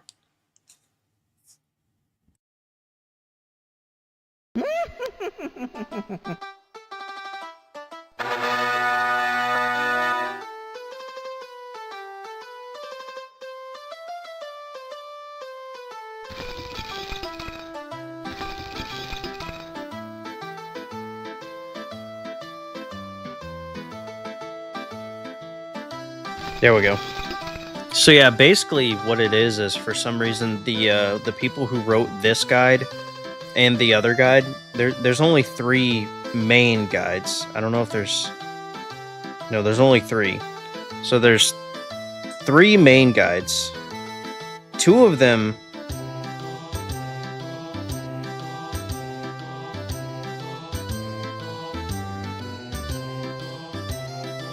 one of them is a copy and paste of another. So really there's only 2 guides. And both of them forgot to write about, they either forgot to write about Grace's part there, or like I said, this is just a different version of the game where they included extra gameplay for some reason. I don't know why, but to be honest, I didn't really need to play as Grace right there.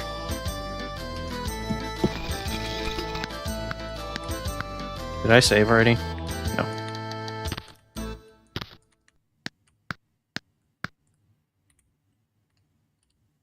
A teddy bear filled with dynamite, like in the other story. Nah. That board is heavy. I must move it. Dang, this thing is heavy. Oh well, gotta move it anyway. Okay.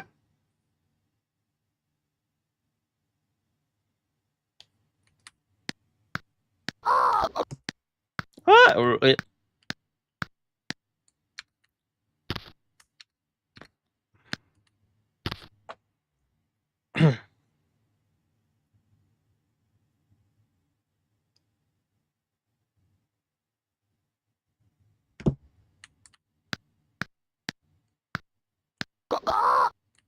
Okay.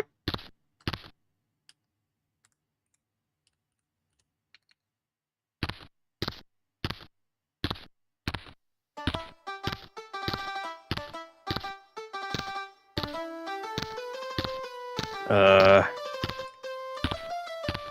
think I glitched the game.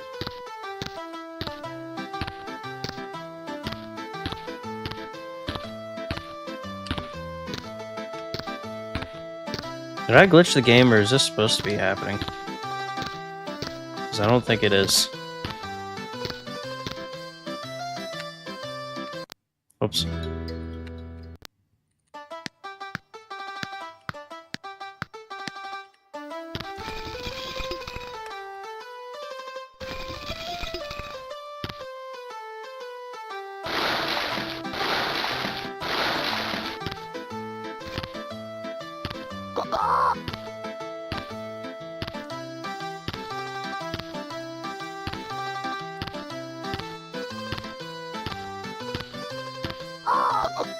I don't understand. I never had a problem sprinting in this game before, like an hour ago. 2 hours ago. Yeah, like an hour ago.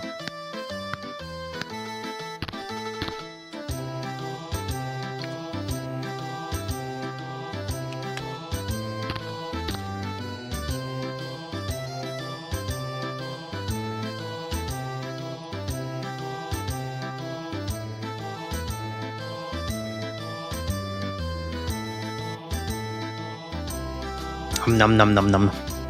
What? If it is the staff you're looking for, it has been hidden. What a bore! What? In the cabin of the one-eyed man. That's where you should seek it, if you can. What? If you please, do not sneeze. What? Okay. Okay.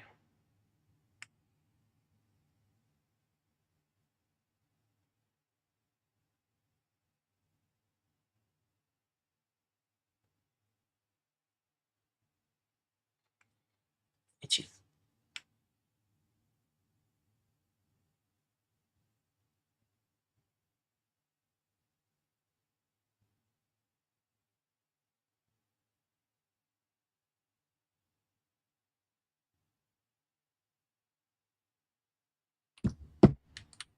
Okay, this next part sounds like it's gonna be a pain in the butt.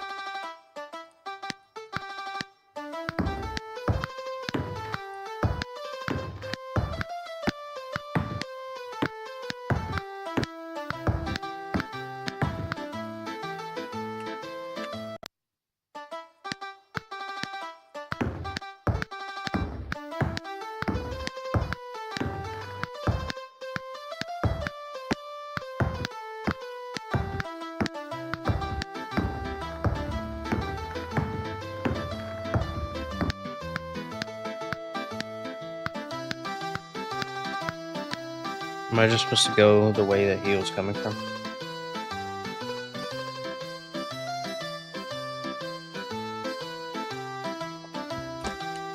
Or am I supposed to go up this ladder?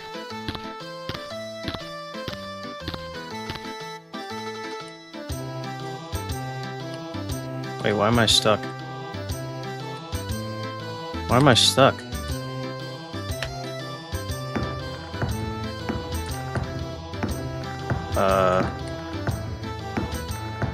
This way, the guard could surprise me. I got you, even though I don't have you. This game is so buggy. You wouldn't think it would be this buggy for an older game.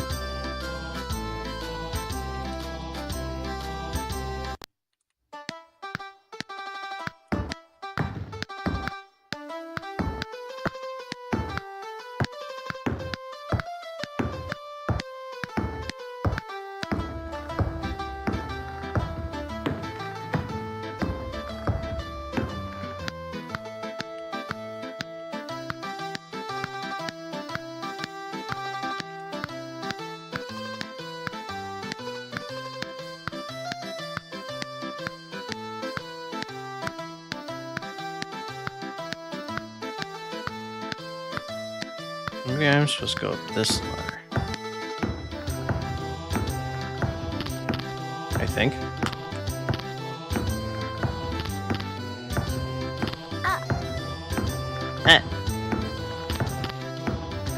Oh, what? Are you serious, dude? What a pain in my butt.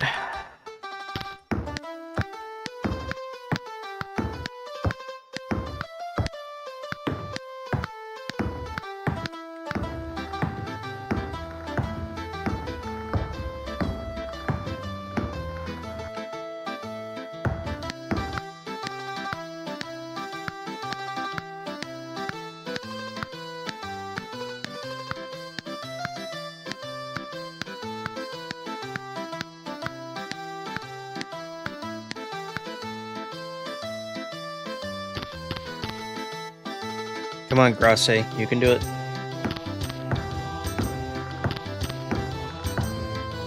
There we go.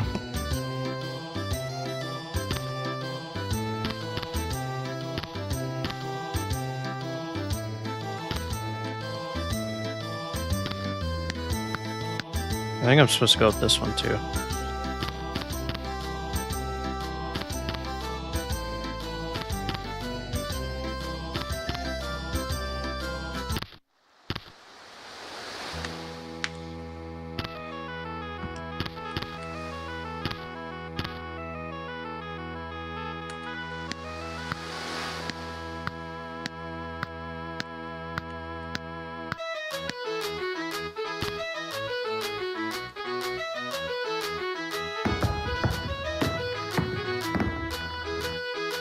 What does it say?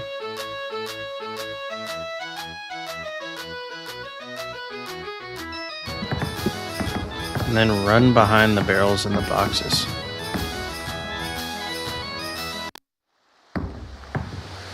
Oh no. Don't tell me I locked myself. Oh my god, I did. Why is he insta-finding me every time I load this save? That doesn't make any sense. He couldn't see me a minute ago.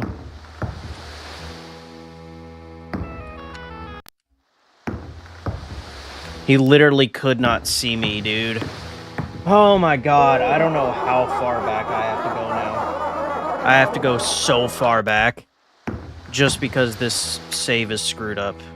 How far back do I have to go? All the way back here because the game is a piece of crap. That's how bad this game is, that I have to go all the way back to Carnbeat's stuff. And I have to redo all of Grace's stuff again.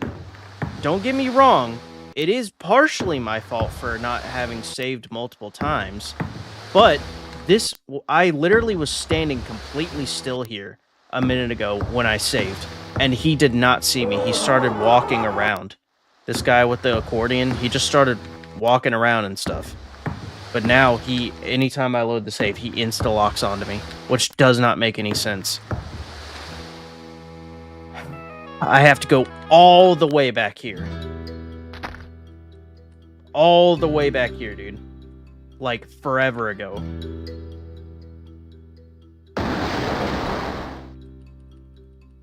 This is so stupid. Like, this is genuinely one of the dumbest things. What a terrible game. Again, technically partially my fault for not having saved multiple times, but I shouldn't have to be that worried about...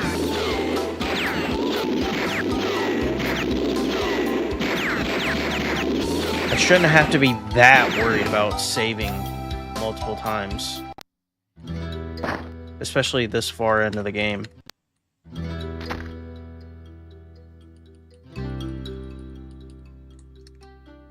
What bullcrap, dude. This is stupid.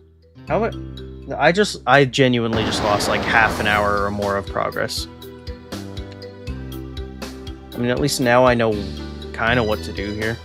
If I load this... No, okay. I was going to say, if I load it now that I've let it sit for a minute, it won't, like...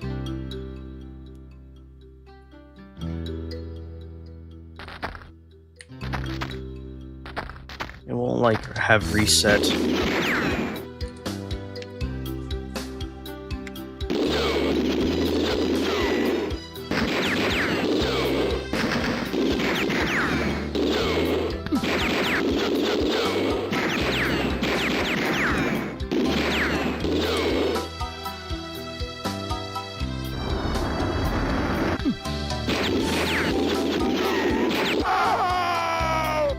Yeah, nobody asked.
Hopefully I don't have to rewatch all these cutscenes and crap.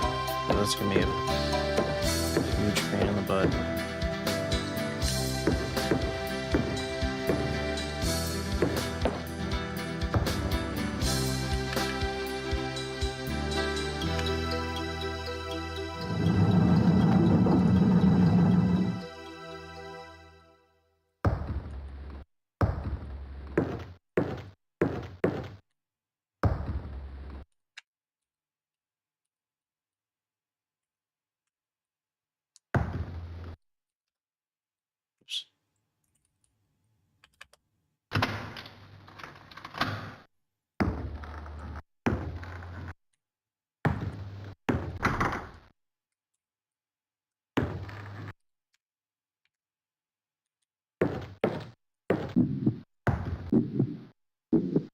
Please let me skip all this.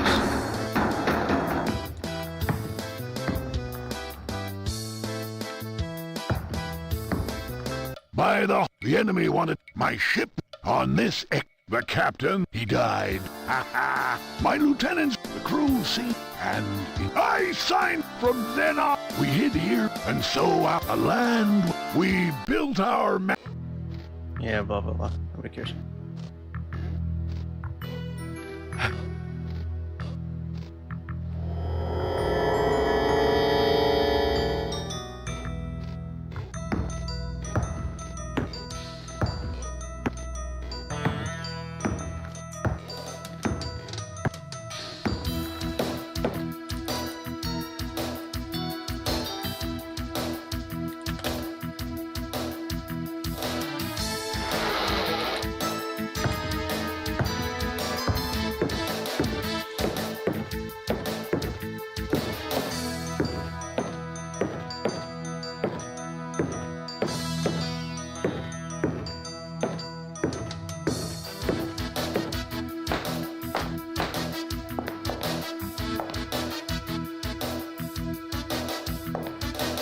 No.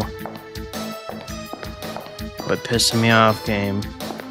You've already wasted enough of my time. Just existing.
Yeah, that's right. Kick the game, Grace, because this game is stupid.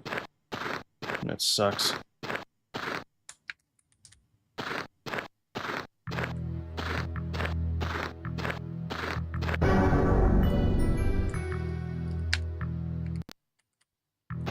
Like that.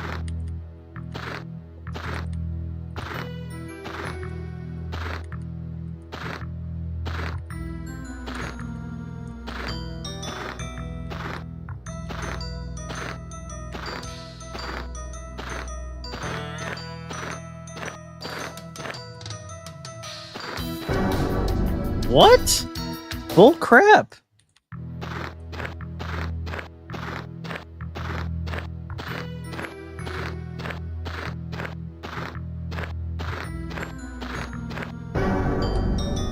Dude, frick off. You're so annoying.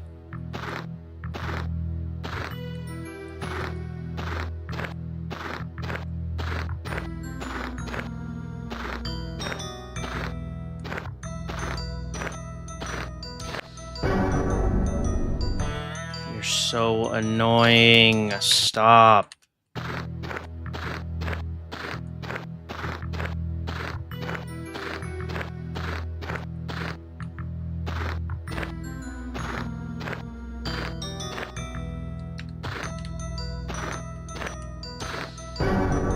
These guys did not see me at all the last time, or the first time I did this.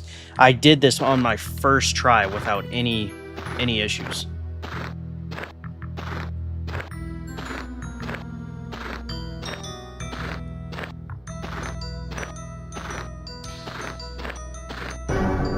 Now they just see me every single time. Doesn't make any sense at all.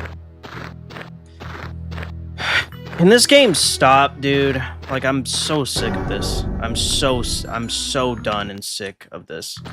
Like, I've never had a game piss me off so much. Like, I'm not even joking. I don't know if I've ever been so deeply... had such a grievance with a video game. Like, I've rage quit games before, but that's just like, oh, I can't make this jump. I suck at the game.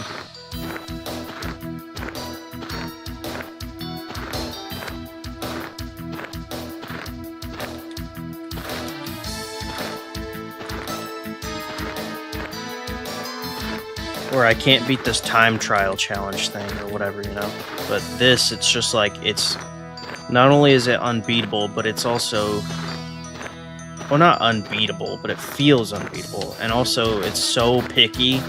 And if you don't get every pixel perfect, then, like, even the first game was much more forgiving than this.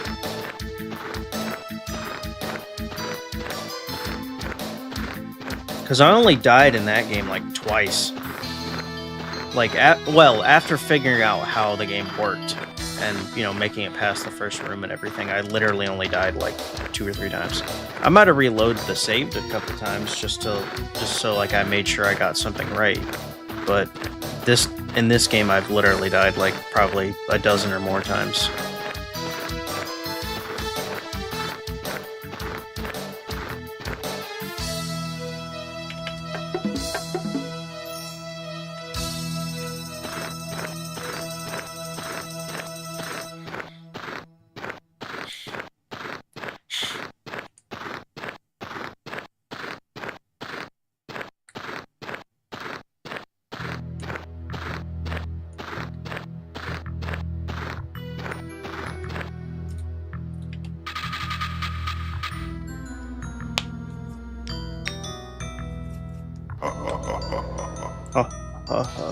I was caught out.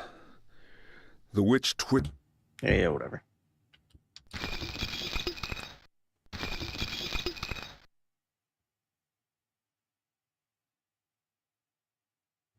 More than 2 centuries I was there in hiding. Soon Cotton felt the soldier. From then on I could my soul, he and an innocent.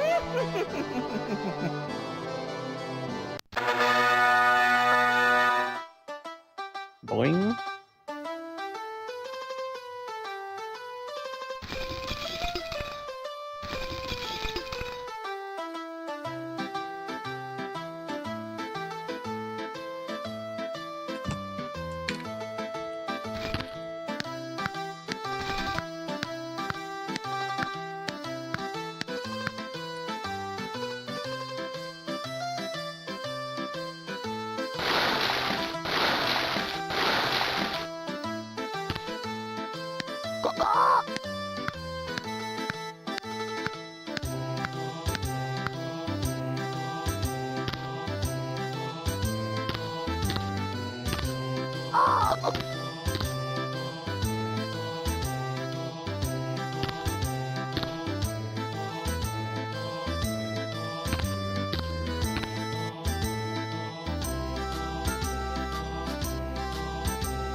If it is the staff you're looking for, it has been hidden. What a bore! In the cabin of the one-eyed man. That's where you should seek it, if you can. If you please, do not sneeze.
What?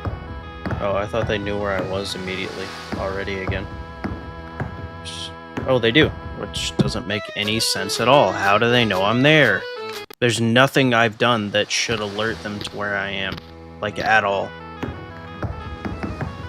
There's literally nothing, dude. There's literally nothing. Come on, Grace, sprint, or don't. Grace, sprint. Grace, sprint. Grace, sprint. Grace, sprint.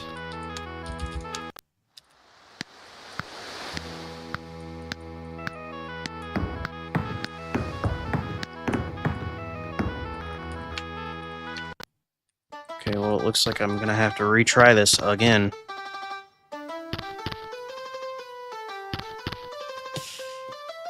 The guide basically just says, hide behind the fat guy drinking beer, which is the guy in the green vest right there. And then it says to go over to the barrels and the boxes and whatever.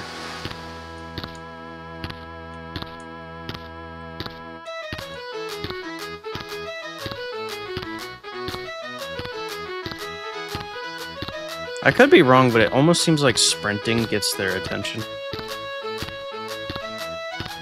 So maybe if I don't sprint, maybe they'll leave me alone.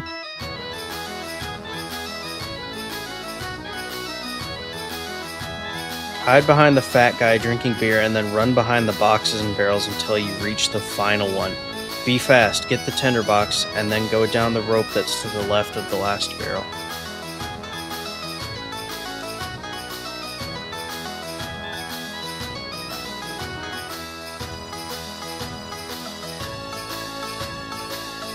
What rope?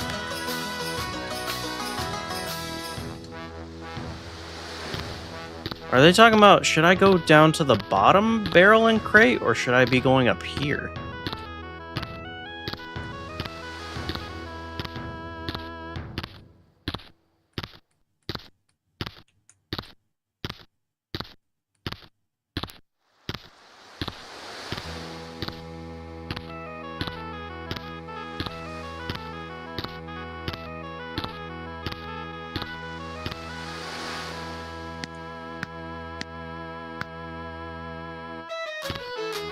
I guess like that.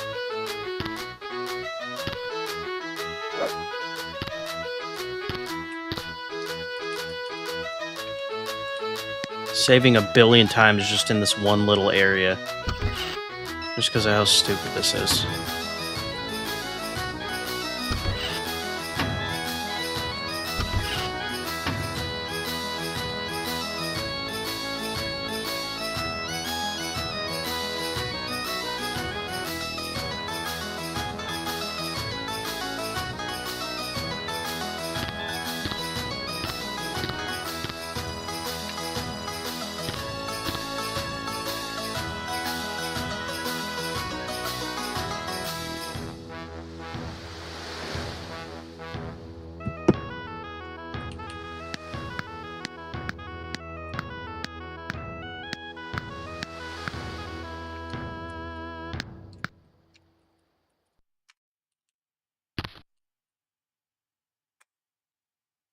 Okay, now face the door to the right of the bed. Are they talking about this one?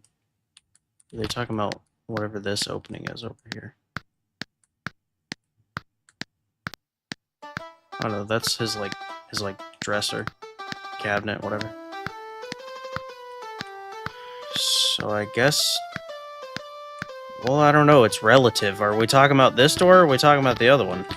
Because technically, the right of the bed is my right, which is over here, but then if you were laying in the bed, then your right would be over here next to the statue. So I don't know which door.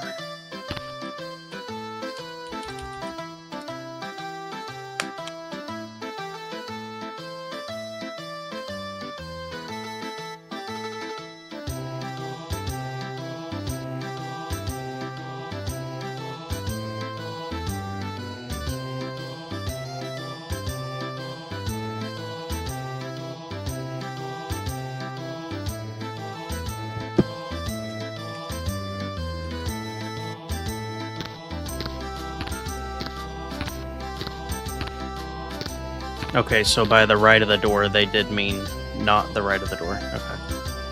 Got it.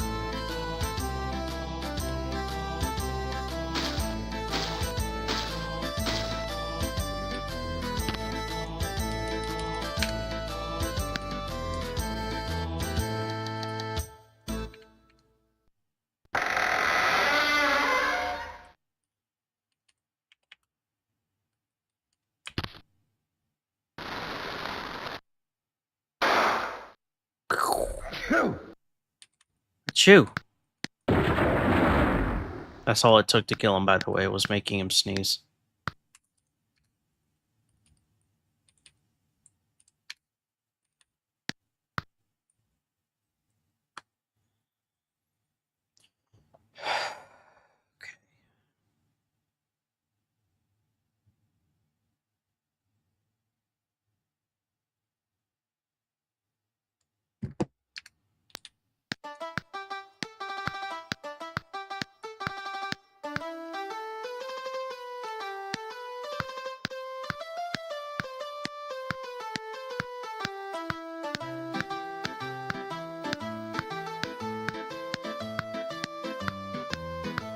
I assume this is... Again, the guy who wrote this was not the smartest. Stand near the elevator. I assume he means this dumbwaiter, which is what this looks like. I don't know if this is a dumbwaiter, but it's what it looks like to me.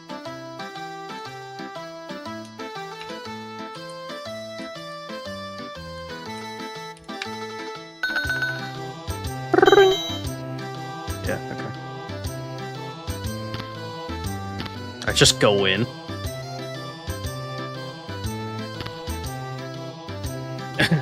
Meow. Silly. Ding. She's not creepy. Quit being mean, Mooney. Because there are no different guides. That's what I said earlier. Unfortunately, I wish, but... Okay, now what? And also, just because he's dumb doesn't mean the guide is, like, wrong so far or anything. He's just a goofball.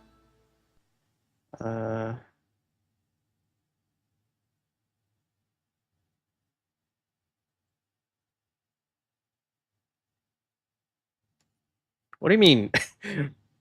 Hold on. I'll just show you.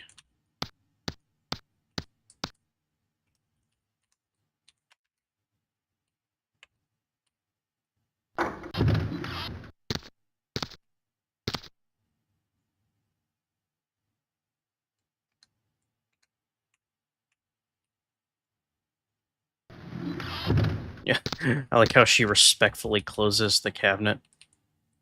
Which one did I save on? This one.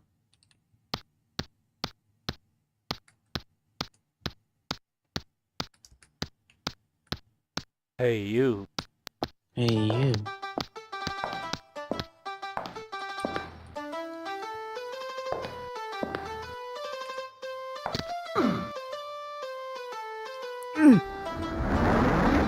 Yeah, so I used the ice, he slipped and fell and died. Which, yeah, is kind of funny and goofy, but the guide says, he'll die from falling on the floor? But it's like, you realize we just killed a dude with pepper. She is not creepy. You're just mean. Wait, where do I go now?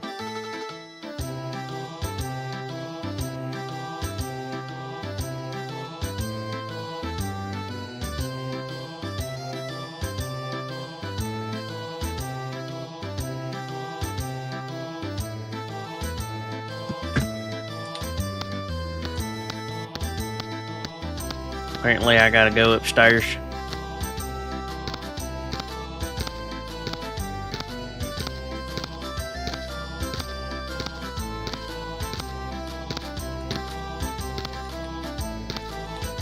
Hey, you. Hey, you.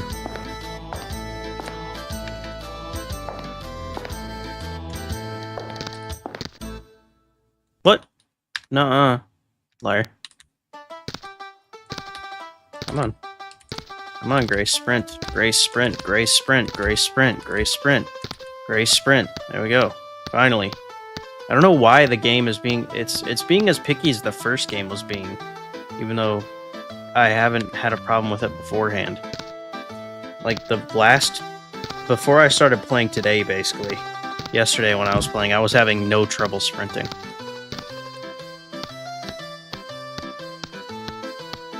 Hey, you. Hey, you.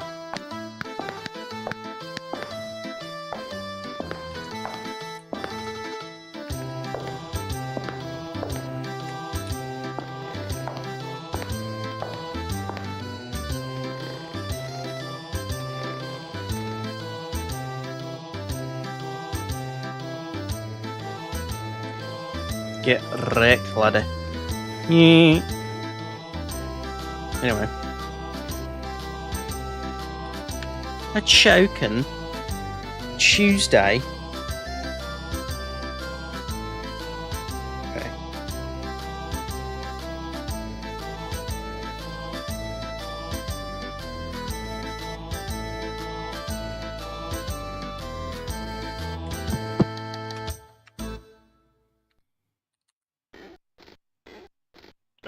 Eat, eat, eat,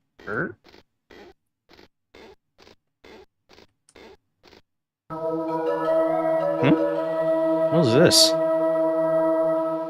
What a random thing.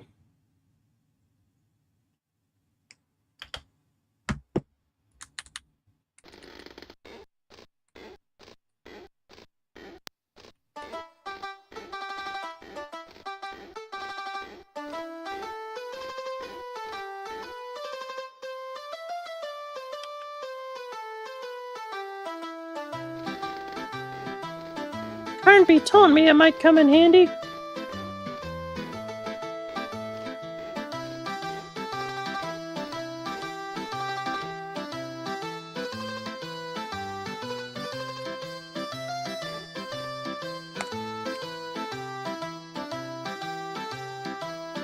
Go behind the chair and use the staff on the grid. You mean the window? Yeah, the window, okay. Yeah, see, this guy's... He's not even foreign. Because 90% of the stuff that he writes makes sense.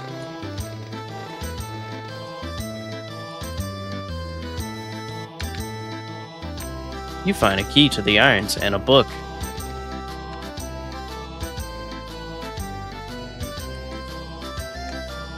I overcame voodoo, an unpublished chapter of manuscript found in a bottle.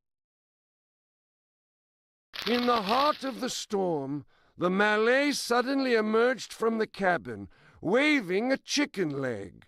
The possessed one would have given his soul for chalk. Captain Pregg's orders rang out about the howling of the tempest. Do as he says.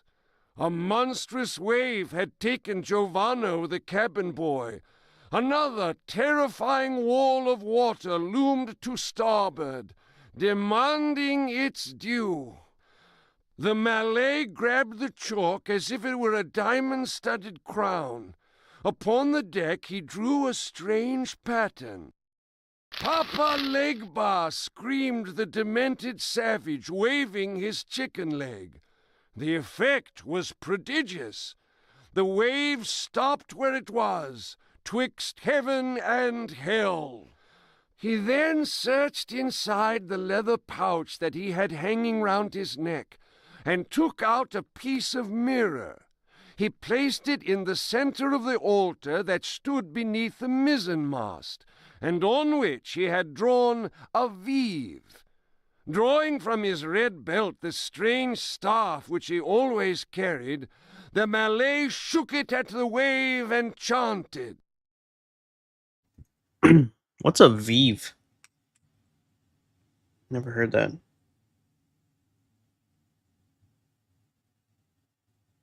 Oh, it's a religious symbol. And it's kind of it seems to be an African thing. Weird. Huh. The giant wave sank gently into the ocean. Voodoo! Voodoo! Yelled our savior as Giovanna's body struck the vessel's hull. I can bring him back. The Malay looked over at Prext, who answered, No, the fool could not even read. Okay, whatever any of that means. Anyway.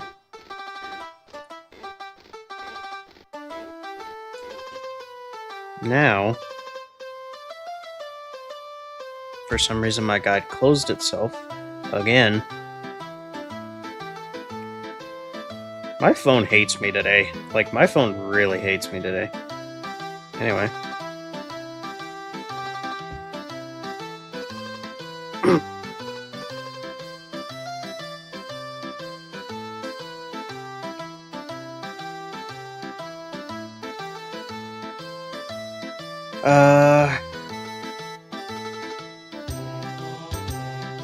Where is that? Where did I get an amulet as Carnby earlier?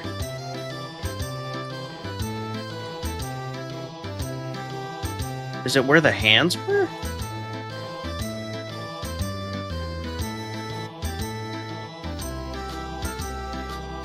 And I screwed myself again, because of course I did. Unless I can do everything from in here. Where's this amulet you speak of? Is that what I got while I was in the little jail cell?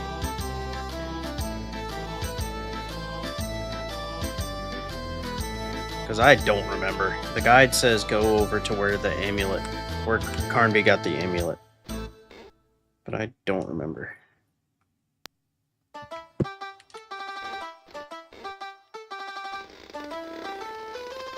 Why is the floor creaking? This is like a stone floor.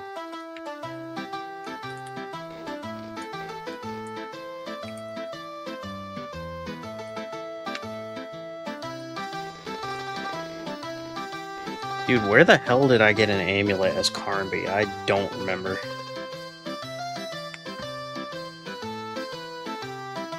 Let me check the other walkthrough and see if it's helpful at all.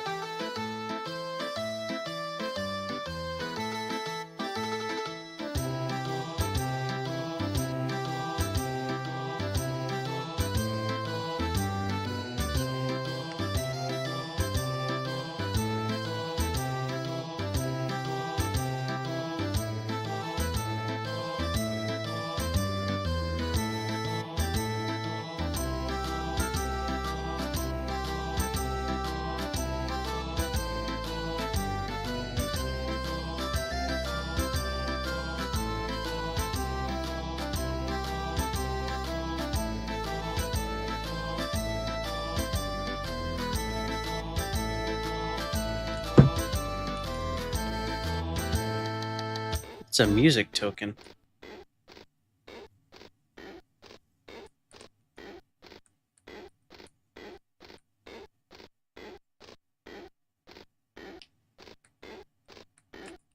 Anyway, I screwed myself, unfortunately. Thankfully, I saved many times.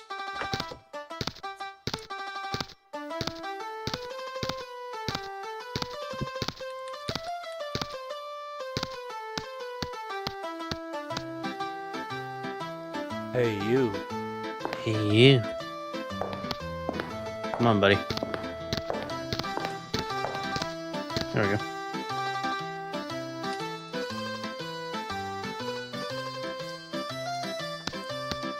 And now...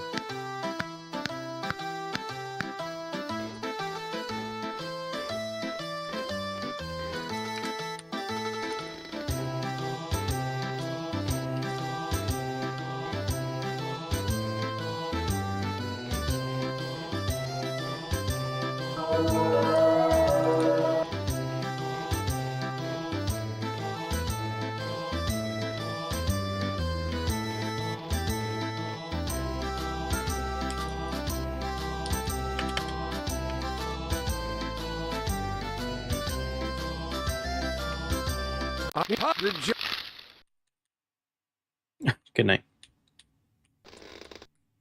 If I press space, she seems to just want to lay down. She's like working out. Oh, she's like scooting along. Look. I'm like slowly making progress towards the screen. That's so silly. Why though?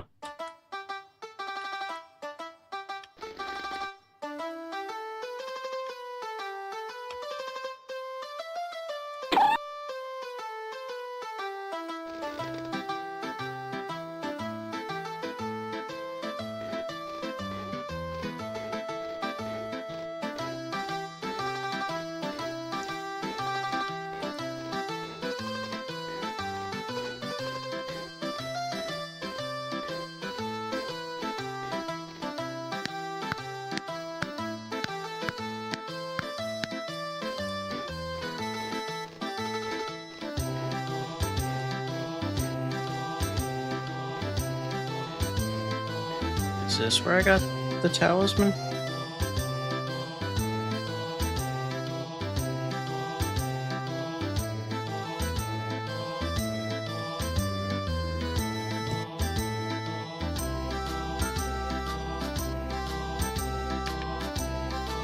No. I don't remember. Oh, was it was this thing, I think. Where he just, like, teleported earlier.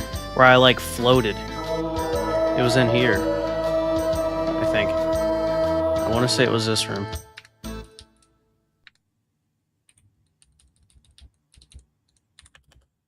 Aha!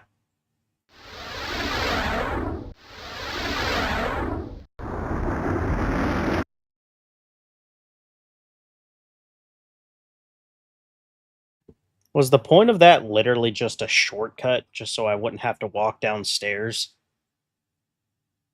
Because that's stupid if that's all that was. Oh no, I get a different staff now. Okay. Gotcha. I was about to say, otherwise that is completely pointless.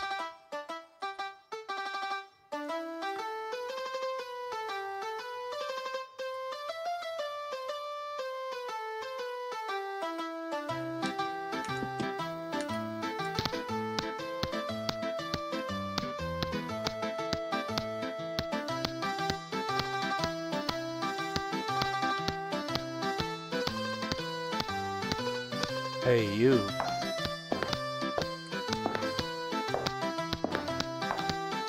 Hey, you.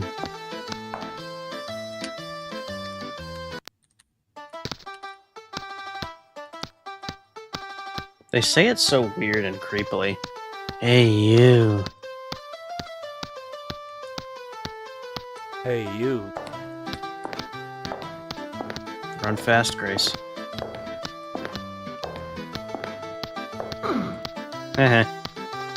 Get wrecked.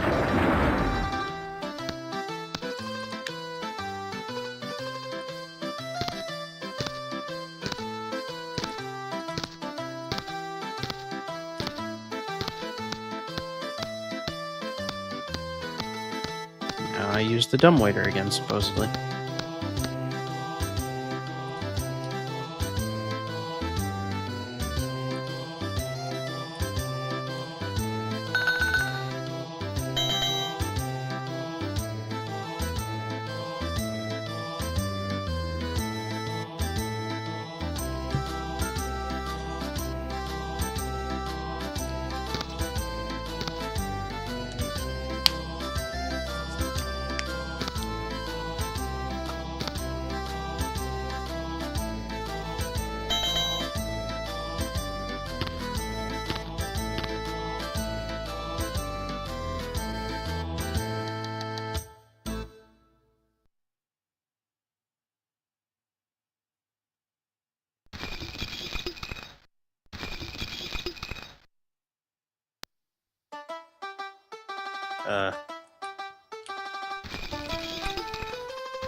Before I do that, I gotta pee really bad, so I'm gonna BRB for a second.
Okay. Oh, I'm big.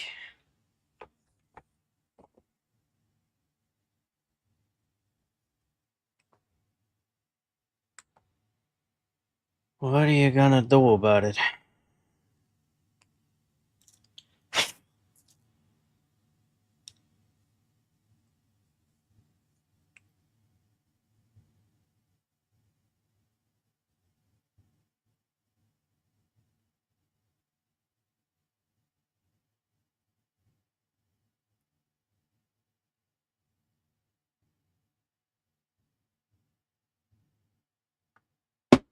Oh.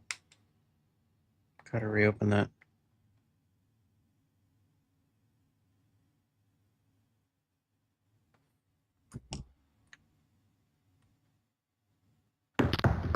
Courage, I must save grace.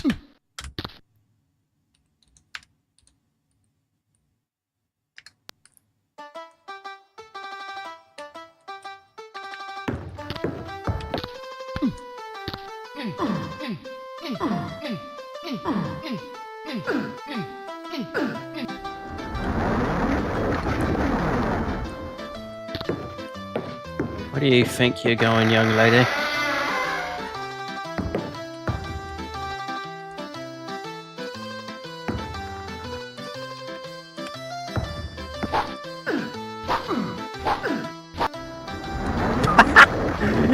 He evaporated into a skeleton, dude. Oh, that's funny.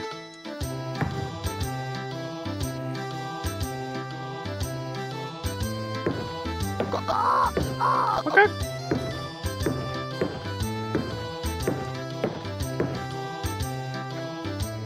Okay.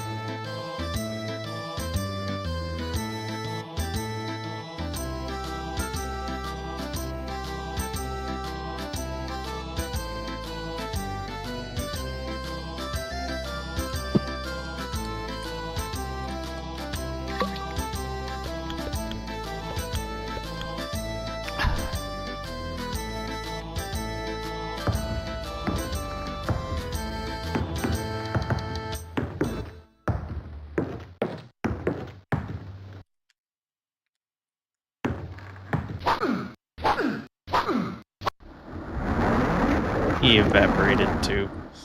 They look so silly.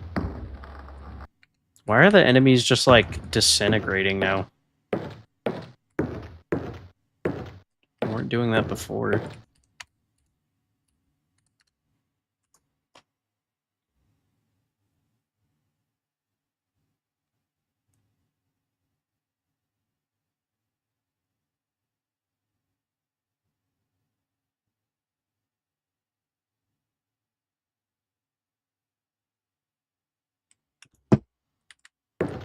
It says go through the... Oh, that one, I assume?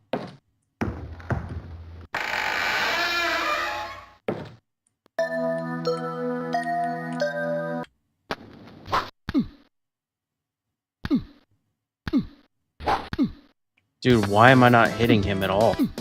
I'm literally not touching him somehow.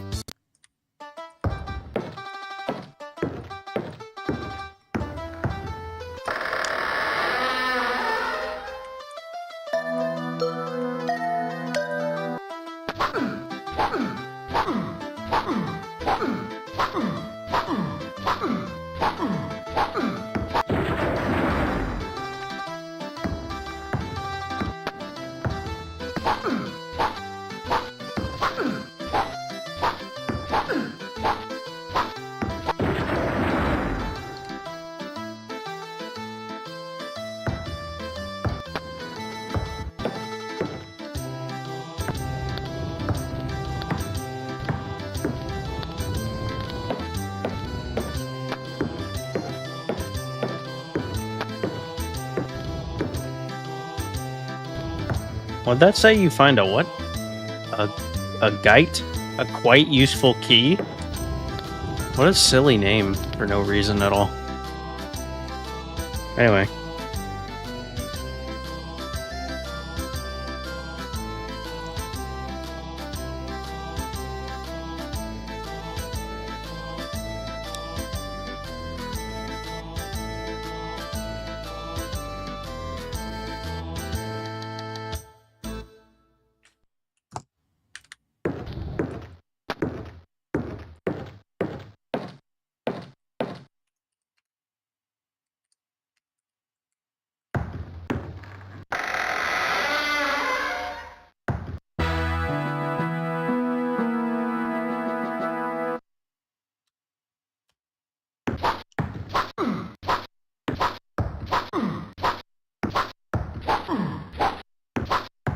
At least I can easily spam the sword on most of these guys.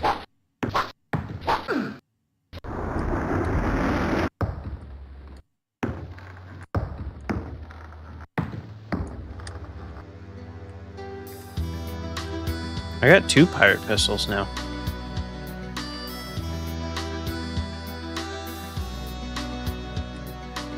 Anyway.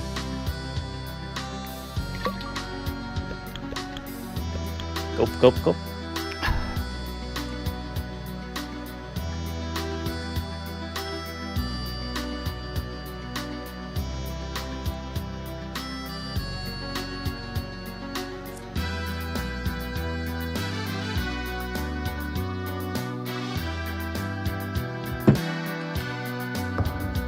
Ah, that's better.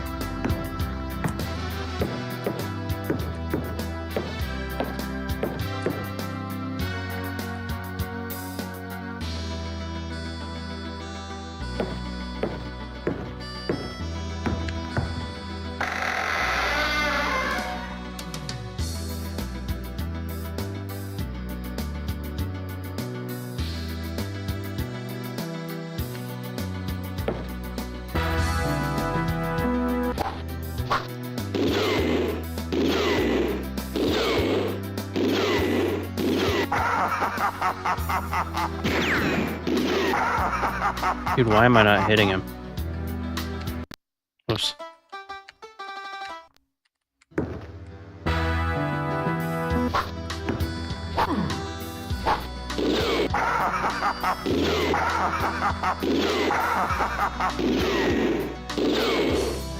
You're cool, Mooney. Haha. Get wrecked.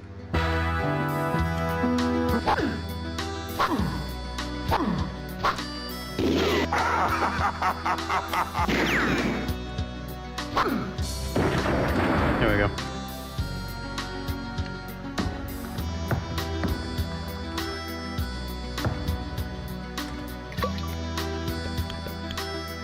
Yes, you, Mooner.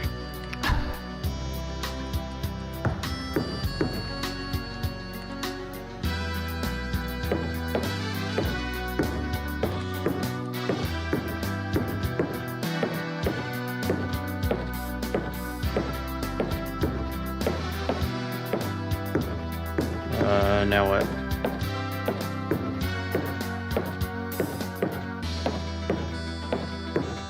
I like how you always say, oh, I'm gonna get my husband to agree with me, even though we both know he's never going to about stuff like that. Like, he's never gonna do the stupid self-deprecation crap that you do. Just like me, I would never do that. I would never marry somebody who's like, I suck, and I would be like, oh yeah, you do suck, idiot. Like, no. Anyway,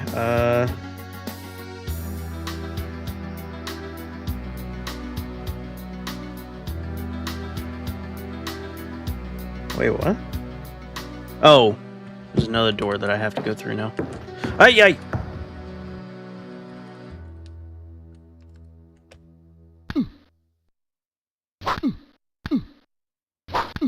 It seems to almost be a glitch of, like, if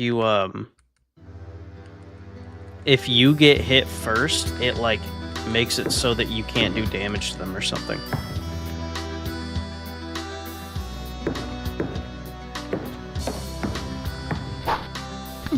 Because every time I get hit first, it's like I get weakened most of the time. And it's just, it becomes almost impossible to do damage to them.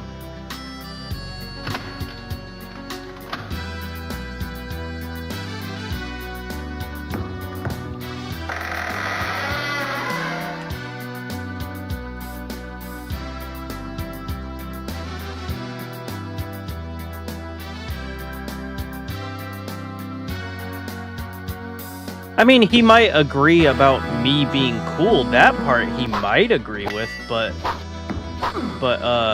the part of, like, you being cool also, or you being cooler than me, yeah, he's gonna agree with that too, so.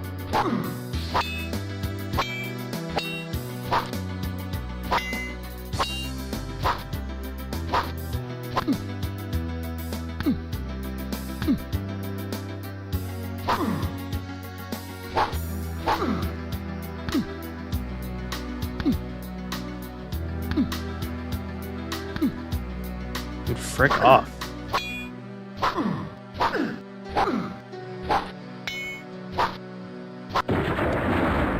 Pretty tough.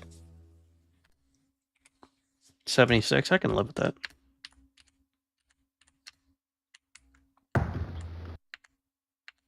An obstacle, whatever that is.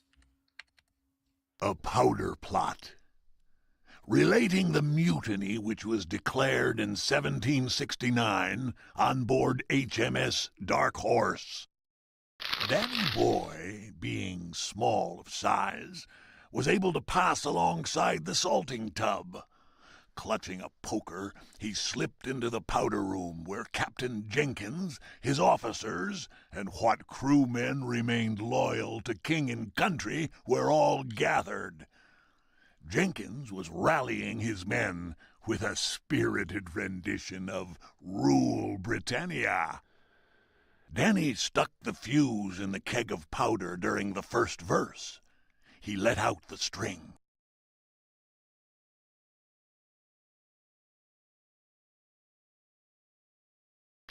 No sooner had he lit the end of the fuse with a piece of incandescent metal when the ship was buffeted by a large wave.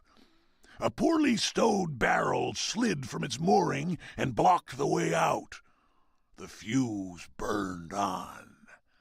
The men still sang, except for the troublemaker, who stood petrified in terror.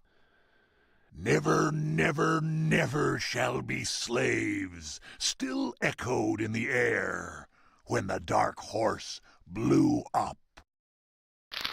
Several of the survivors claimed that Danny Boy had tried to extinguish the fuse by spitting on it. If only provisions of sand had been made ready for such emergencies. From that time on, the store's name was cursed by all freebooters. And so ended in flame and death the tragic tale of a fine freemaster, now resting 80 feet under the waves of the balmy Indian Ocean. Why did the audio like glitch out there?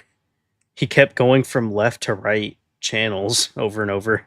It was like over here and then over here and then over here and then over here. I don't know if you can tell the difference on my microphone specifically, but yeah, basically he was like moving from side to side in my ears. Probably can't tell if you're not using earbuds or earphones also. But yeah. Nuh-uh, mooners. Okay, let's see.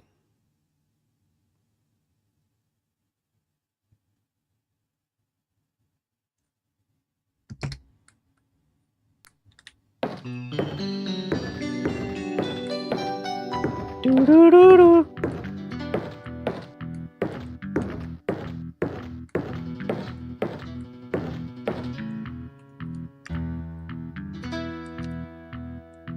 Anyway, it says... Now it just says go up the ladder. Which one? This one, I guess, maybe?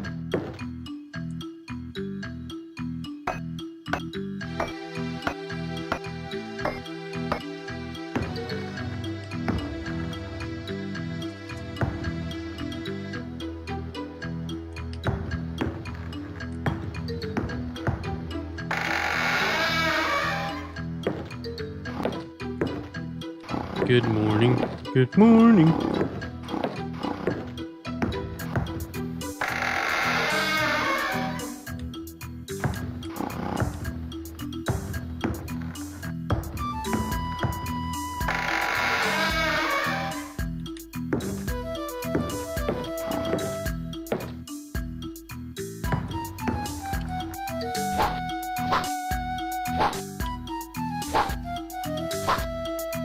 The guide says to kill the sleeping guard, I think. Wait. Find the room with the cannon. Kill the sleeping guard. How do I kill him? I'm sitting here attacking him and he's not reacting at all.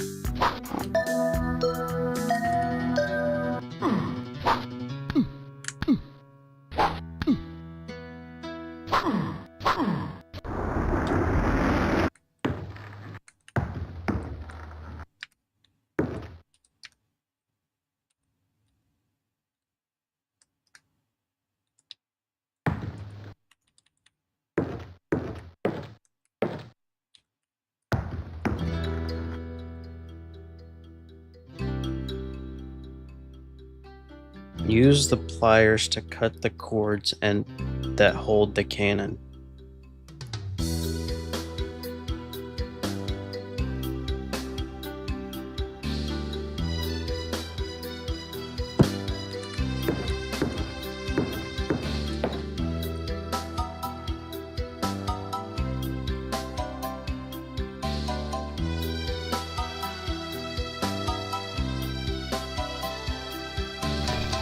The cannon's for me!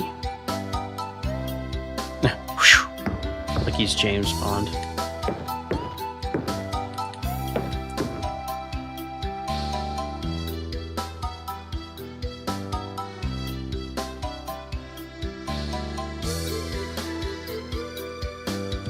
It says back away from the cannon, run towards it, and push. What do you mean? You mean push it normally?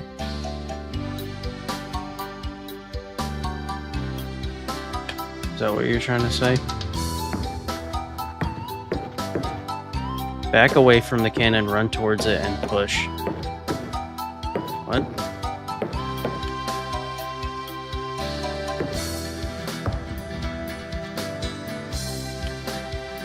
If I try to do the push command, it doesn't do anything.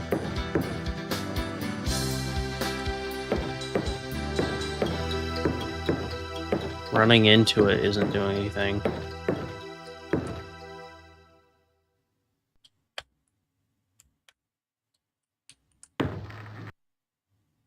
Huh?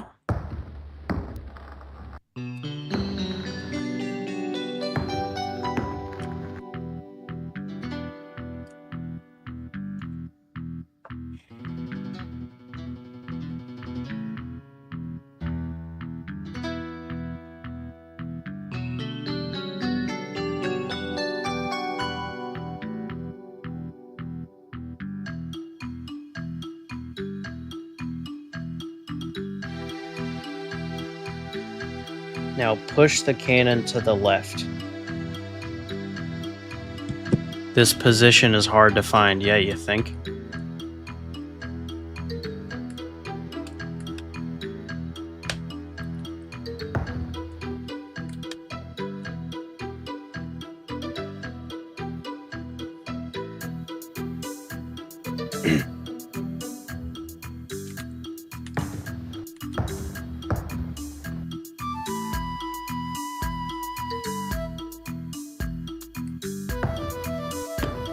Oh, there we go.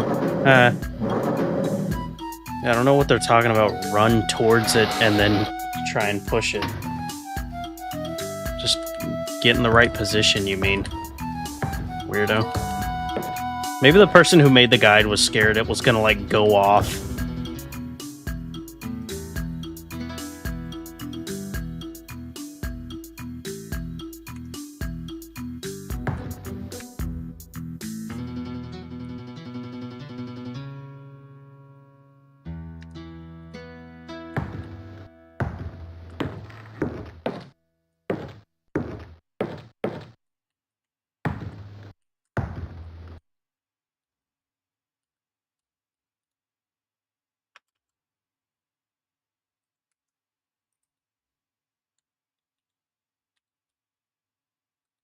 Do I use the poker?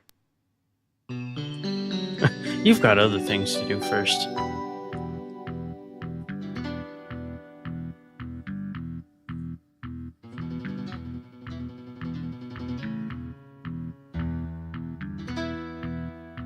No, yeah, I am supposed to use the poker. But how do I use it? Where's the correct position? Maybe I have to have that in view so I can see it blow up or something.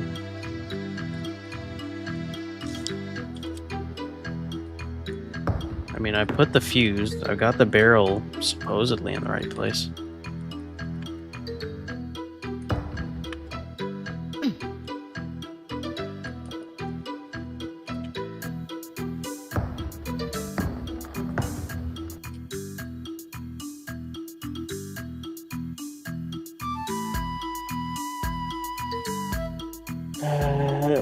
Maybe I didn't put the barrel in quite the right spot, and that's why it's not working. I don't know.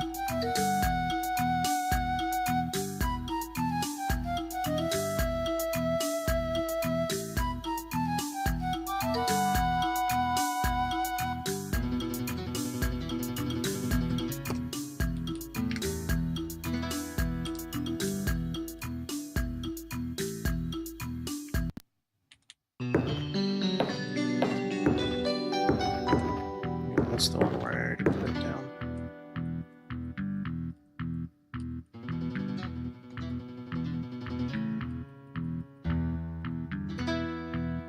What do you mean I have other things to do? What do I have to do, dude? Oh, I can pick it back up. Maybe I can... Oh, I bet right there. I bet I'm supposed to put it right on where that circle is.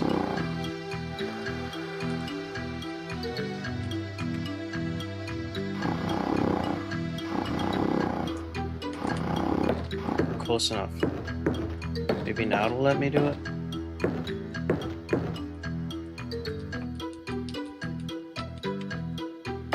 Yep, there we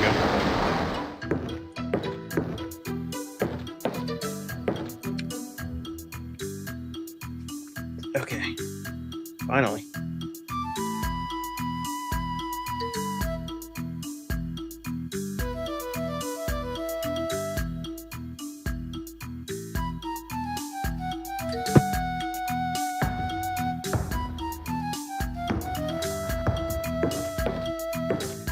Ha! Nice try, walkthrough.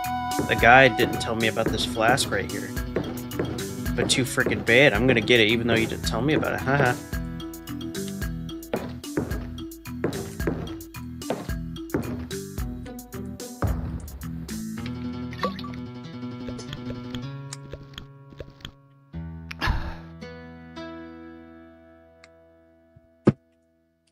I got a lot of HP now. Anyway. What, this one?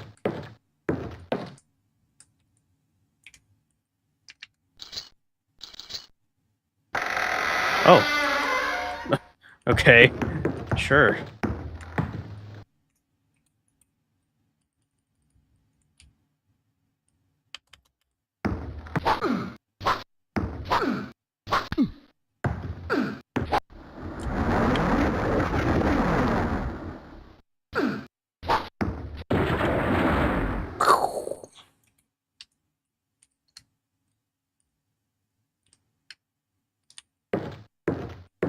Aha, another flask.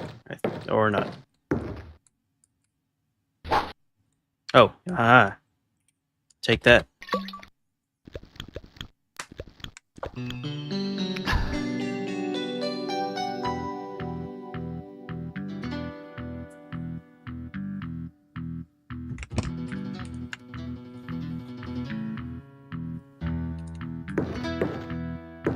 That's better.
Nevith.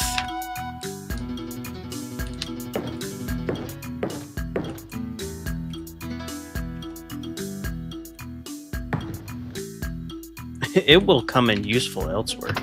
And by it will come in useful elsewhere, which isn't English at all, I mean right here.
Oh my god, dude, seriously?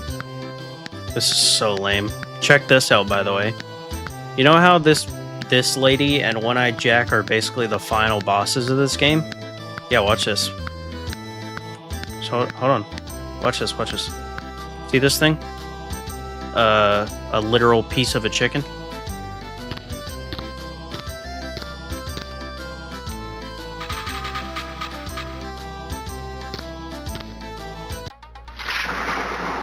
Yeah, I shook it in her direction, and she gets nuked by a table.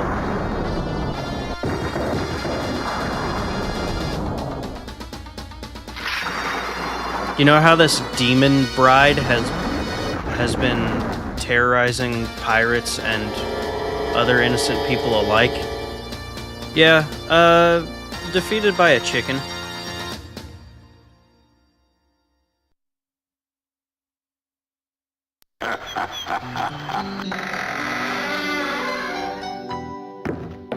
Wait, where am I supposed to go?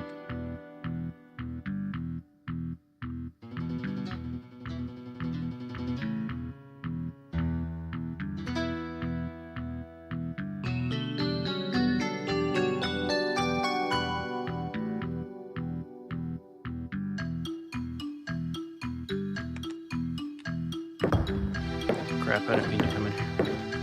I think I have to go up.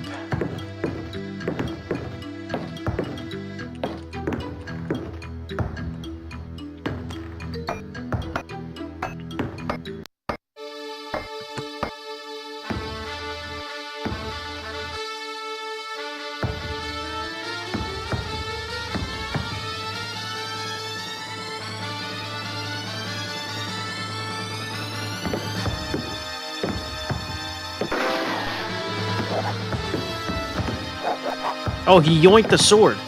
Ugh.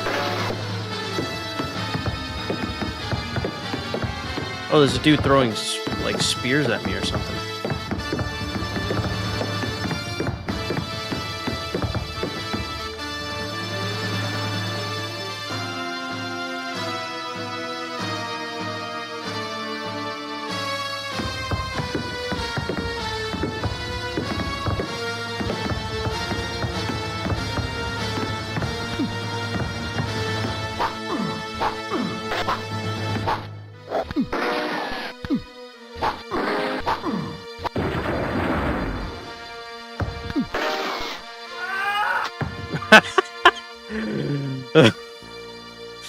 Ah!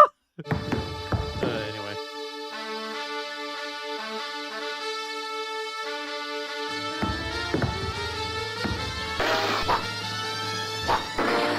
This guy is shooting at me with his accordion.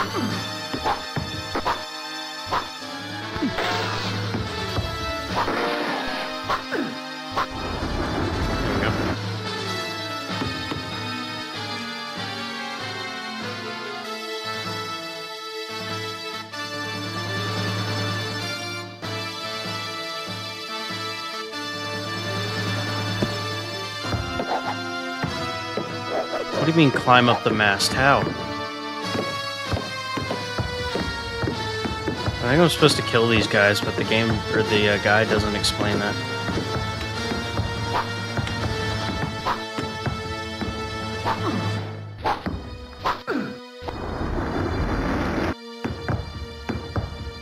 Because this guy had 6.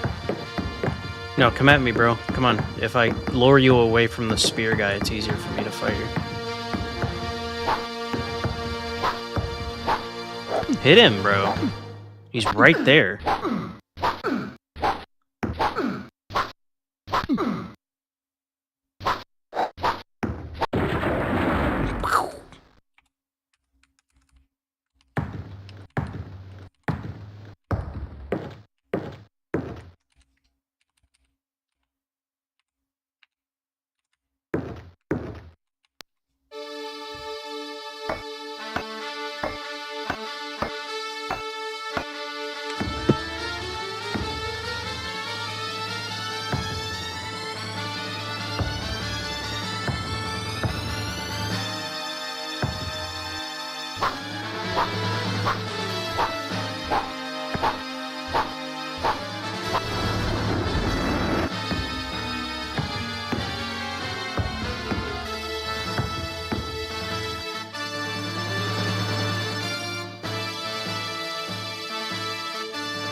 Meow.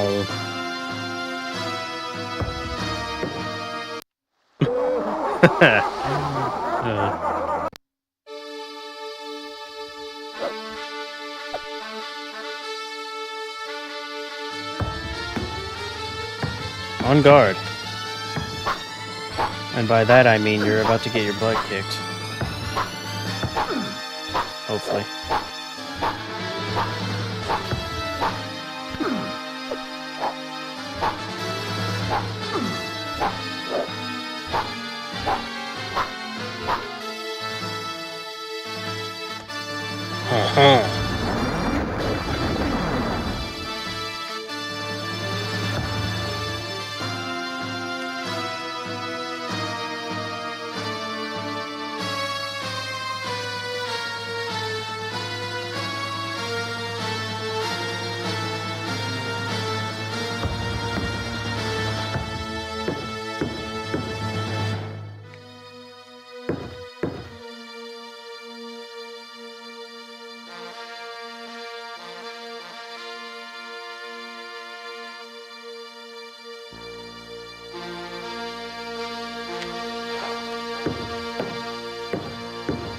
Rocky.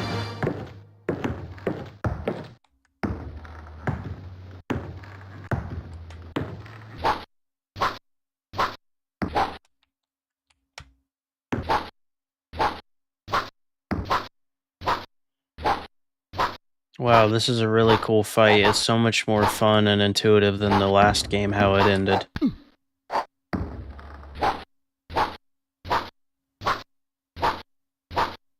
What a cool boss fight.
I must stop this something, whatever you just said.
Wow, what a cool boss fight. That was so fun.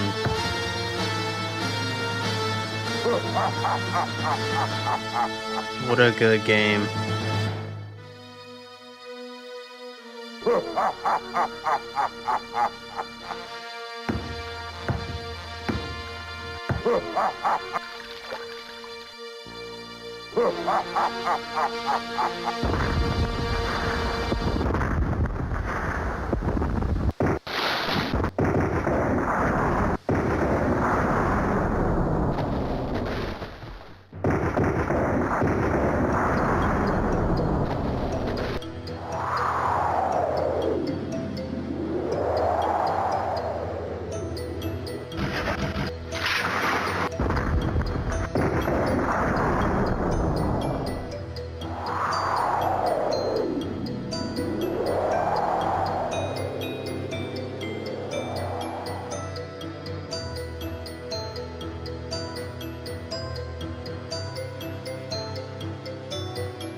Oh, thank God.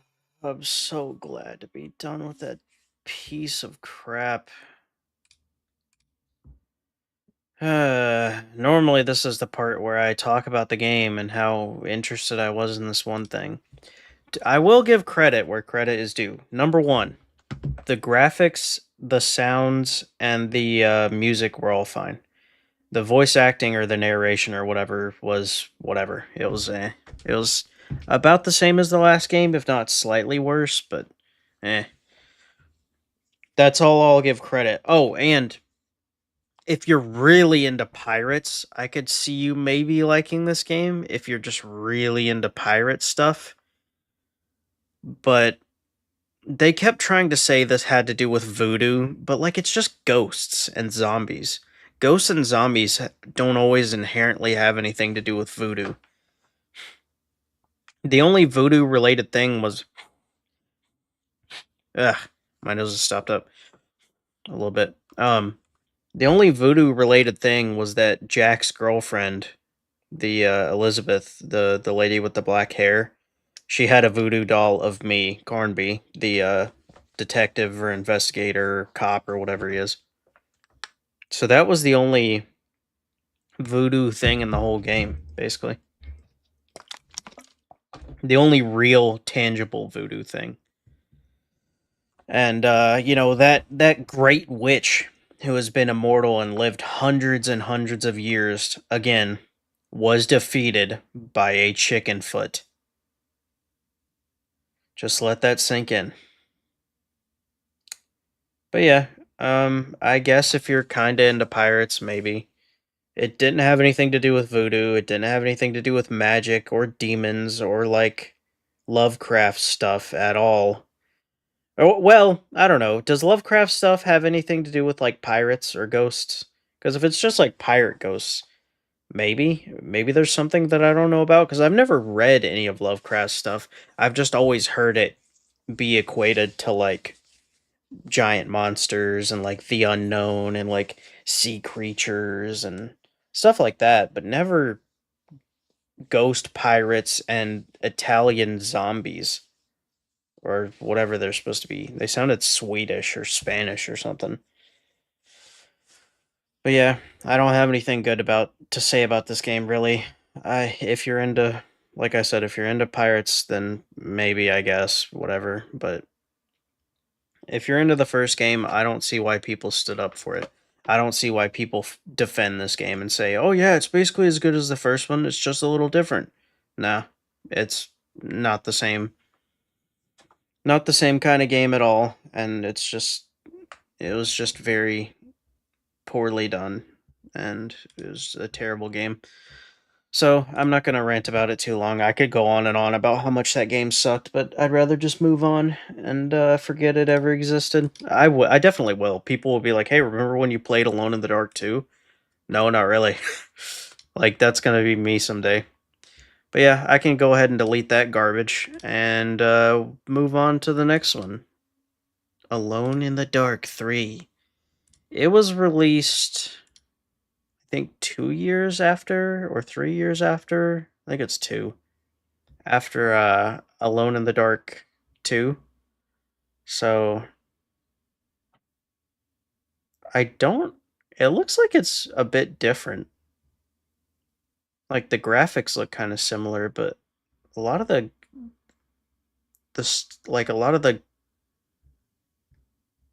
screenshots look a lot different gameplay wise and stuff, so I don't know how it's gonna play out. Yeah, like I said, I assume it's just a nostalgia thing. A bunch of people played this when they were kids and they were like, oh my god, it was so good. But nah, it was trash. Anyway, yeah, I'm gonna end now because I don't have enough time to start the new one. Which, by the way, this is kind of what I was talking about yesterday. Whenever you want to start a new stream on YouTube, you have to update all the information. You have to change the title. You have to change the tags. You have to change the game. You have to change you have to make a new... I like to put my videos in a playlist just so they're organized. You have to put them in a playlist, which means you have to make a new playlist every time you start a new game. But even if you're not, you have to make sure that your current stream/game is in the playlist that it needs to be in. So, and then after all that, then I have to go into OBS. I have to change what stream I'm doing, which is dumb. On Twitch, whenever you set up your stream, you just go ahead and start. But on here, on the YouTube version of, like, whenever you're doing YouTube stuff on OBS, you have to select what stream you want to be streaming every time, which is so goofy. I don't get it, but anyway. So then I have to select the stream. I have to sign into YouTube every single time, especially after I've used Twitch. And set everything up again, and then I can start streaming. But That's what I was doing yesterday. Was I switched from Alone in the Dark 1 to Alone in the Dark 2, and whenever I did that, or no, that's not what it was. I streamed Alone in the Dark 2 yesterday, and I wanted to go ahead and have today's stream set up, the second part. Oh, one other thing before I forget to mention this also. The game's a lot longer than I thought it would be. I was sitting here yesterday. I was sitting here complaining about how short it was and how short it was gonna be, according to the walkthrough. Because in the walkthrough, like word wise, I was literally halfway through at least yesterday. But it's just the way that it's written makes it sound a lot simpler than it actually is. So the game was a lot longer than I expected, so at least I can't complain about that. It wasn't like a demo like I thought it was going to be. It was like a full game for the most part. It was a little short, but it was about the same length as the first one, so not too bad lengthwise at least. So I'm glad that happened.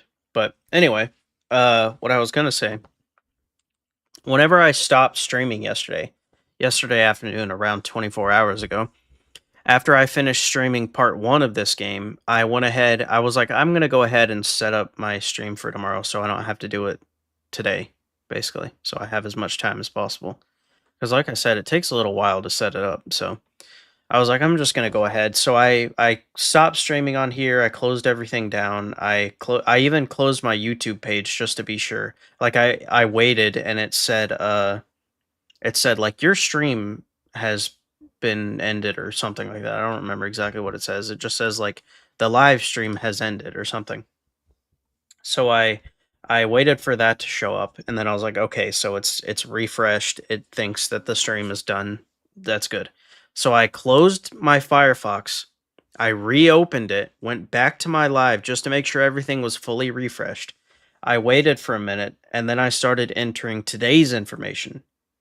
But YouTube is so slow and so bad at uploading its own content that whenever I set today's title and everything, it set yesterday's stream to have all of that information because it was still uploading.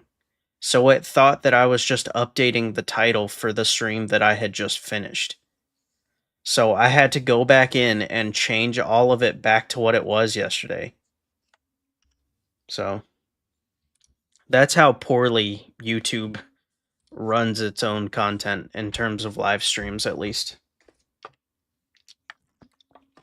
Trust me, if I could stream this on Twitch, if I wasn't so lazy to, if I could just stream this on Twitch, I would totally do it. I would just stream all of these games on Twitch, have the VODs saved forever, but you can't save the VODs forever, and then just leave it at that. Or if I wasn't so lazy, I could download the VOD and then upload it to YouTube, but that's also a lot of work. So it's more streamlined to just, you know, set it all up on YouTube and then do it on here and have it saved forever. And it's more organized and nice and everything. It's just so slow and it's such a pain in the butt to do everything.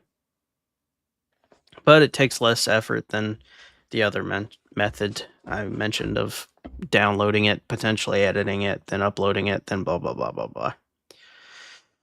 Anyway, or no, I would have to edit it because you can't have... So on, I don't know if you know, but on Twitch, if you're an affiliate or a partner, you can't have your content on any other platform be identical.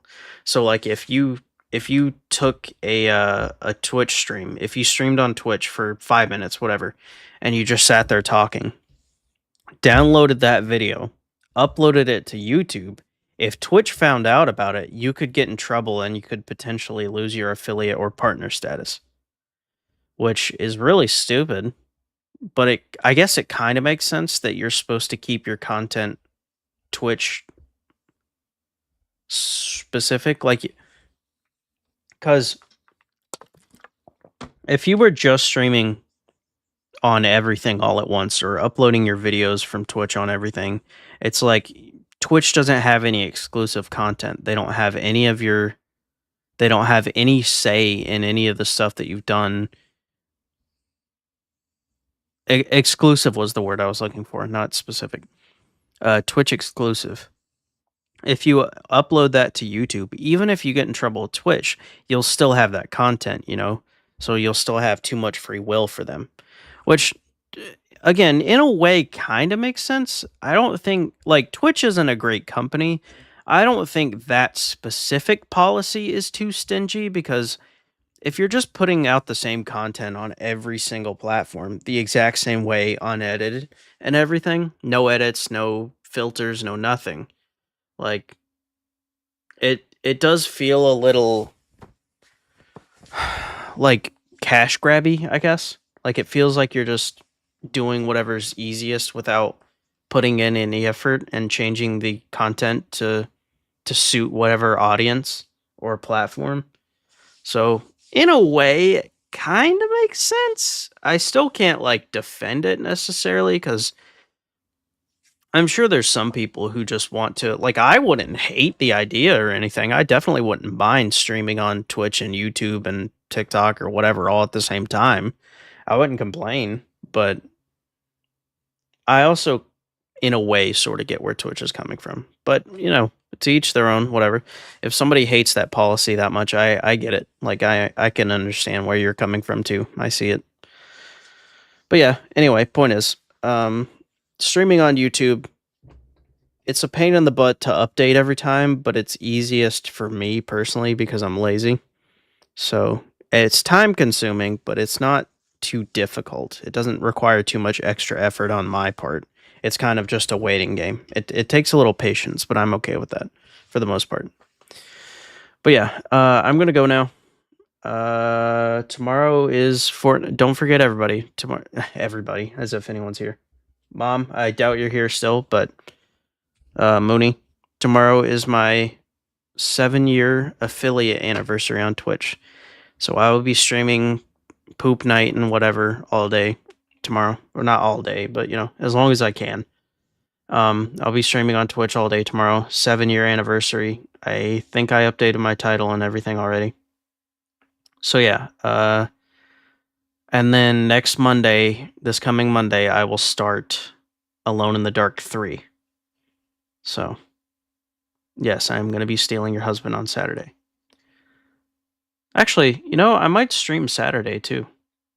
There's a half decent chance I might be able to stream Saturday. So, look out for me tomorrow. Look out for me potentially Saturday night. And regardless of tomorrow's stream or whether or not I stream, well, we're not going out. We're just going to be staying at his apartment, but Mary, that's your job. But yeah, I will stream tomorrow. Might stream Saturday night, but even if I don't, you'll catch me tomorrow and then Monday. So yeah, I'm going to go for now. Bye, everybody. I am not marrying my best friend.